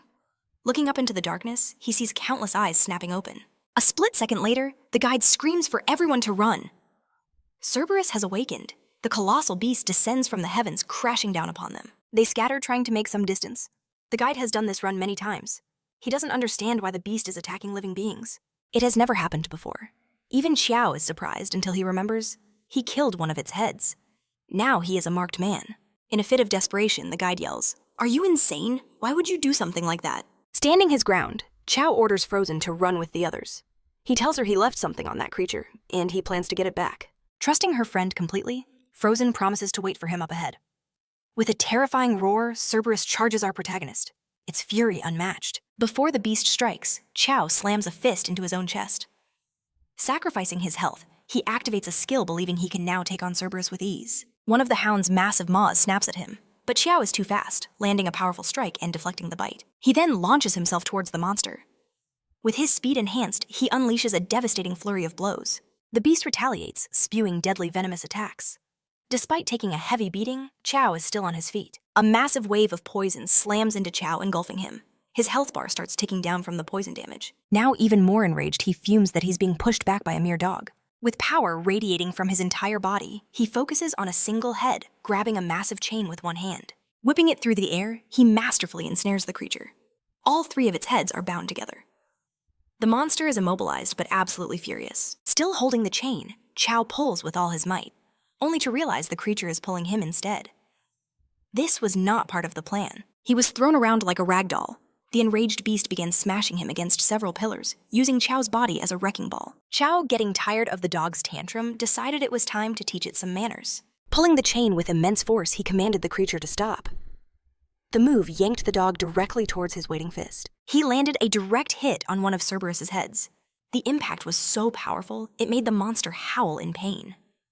After writhing in agony, the dog roared in absolute rage. It began sprinting wildly through hell, dragging Chiao along for the ride. Somehow, Chiao managed to climb onto the dog's back, but he couldn't figure out what was wrong.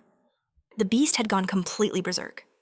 Elsewhere, the guide believed they were finally safe. He started consoling Frozen, smugly convinced that the boy they abandoned had already become dog food. Fed up with the man's pathetic attempts to flirt, she told him to shut up.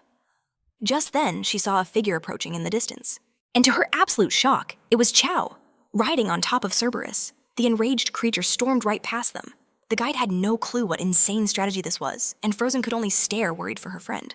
Proud insisted everything was under control, claiming it was just a casual stroll. But looking ahead, the guide's voice trembled, as he warned they were approaching the very jaws of hell. With earth-shattering force, the beast soared over a lake of fire and brimstone, landing without a single scratch. Before Chiao could even grasp where they were, a crimson light erupted from the ground, engulfing the entire creature. And suffocating pressure filled the air, as Cerberus was unleashed from its chains, flinging Chiao into the distance with a mighty roar. Before Chiao could even hit the ground, the beast struck again, slamming him down and worsening his injuries. As he staggered up, he realized with a chill that this hellhound had other abilities he hadn't seen. Then his eyes locked onto the spear he'd forgotten still lodged in the creature's throat. A spark of hope ignited. In a flash, the same head that swallowed him once swallowed him again, rising to devour its foe. But instantly it began to choke violently. A blade burst forth from the monster's chest, and from the gushing wound, Chiao emerged. For daring to swallow him twice, that dog was clearly begging for death. It just didn't know how to ask. Behind him, the creature's massive body fell silent. Yet no system message appeared, making Chiao wonder if the beast was immortal. Just as he feared, Cerberus rose again, fully healed. If that was the case, Chiao switched to a new strategy, severing all three heads. Enraged, it was time to make this hellish pet truly suffer. Wielding his enhanced spear, he tore into the monster, positioning himself above it for the perfect strike. With a single blinding attack, one head flew from its shoulders. The dog's body convulsed as if its connection was severed, leaving the guide to wonder what just happened. It was no wonder the boss was interested in Chiao. The kid was a walking spectacle of the impossible. He had to finish this before it could regenerate. He launched himself toward another head. Another swift cut, and a second head was gone. Only one remained to end this fight. Chiao descended with overwhelming force. The final attack shook the very ground. At last, he had conquered it, gaining attribute points and leveling up. On top of that, the victory upgraded his weapon. The spear now radiated the power of a B-rank item. Now, whenever an attack was blocked, it would automatically launch another strike, stacking infinitely. Even Chiao was stunned by his weapon's evolution. Frozen rushed over with the others, asking if he was all right. "It was just a dog, nothing special," Chiao said, as the guide stared in disbelief. Just then, the creature dropped a reward. It was a single-use charm that increased all attributes by 100 points for 10 minutes. The only drawback was a 10% reduction in intelligence afterward, a side effect that would barely affect him. The guide was curious about the drop, but Chiao told him it was just trash. Frozen then pulled him aside, saying she had something to tell him. She asked the guide about the pendant, and he admitted he had never seen anything like it before. This confirmed they were the only ones to receive such an item, though its true purpose remained a mystery. With the 4th trial completed, the ultimate challenge was unlocked, and their pendants began to react. Their new mission placed the 2 pendants in Hades' temple, destroy this false underworld and escape, or risk being buried with the dungeon itself. The guide, who was ready to leave, demanded to know what they had done. Chiao asked him what the final quest was the last time he cleared this dungeon. His answer was simple, just enter the temple. After that, everything was finished. They were now certain they had triggered a secret route. The guide's client grew impatient, demanding they finish so she could leave. Since the guide knew the way, he led them toward the path that leads to the Temple of Hades. After some time, they finally arrived. But the guide was shocked. The temple doors, which always opened easily, were sealed shut. Frozen then motioned for Chiao to look at 2 strange markings on the wall. They were indentations that perfectly matched their pendants. The guide swore he'd never seen them. They placed the pendants into the slots. The moment they did, the ancient doors rumbled open. Inside, a dense, heavy mist hung in the air, and Chiao felt the atmosphere shift completely. He felt like he was in a different world. Lightning flashed across the sky, revealing a terrifying figure perched atop a mountain of corpses. Chiao didn't know who it was, but the second its gaze locked onto him, every instinct he had screamed danger. In a blink, the vision shattered, and he found himself back inside the temple. The body right in front of him was the same from his vision. He wondered if he had seen its final moments. "Are you okay?" Frozen asked. Chiao confirmed he was fine, but asked if she had experienced any hallucinations. She said no. He was the only one who had seen that vision. The guide was now terrified. This had never happened before. The temple was supposed to be empty. This time, a still body rests in the darkness. But as they draw near, its eyes snap open, twisting into a horrifying, macabre smile. Chiao is paralyzed with fear. The corpse, which a moment ago seemed completely lifeless, has been monstrously reanimated.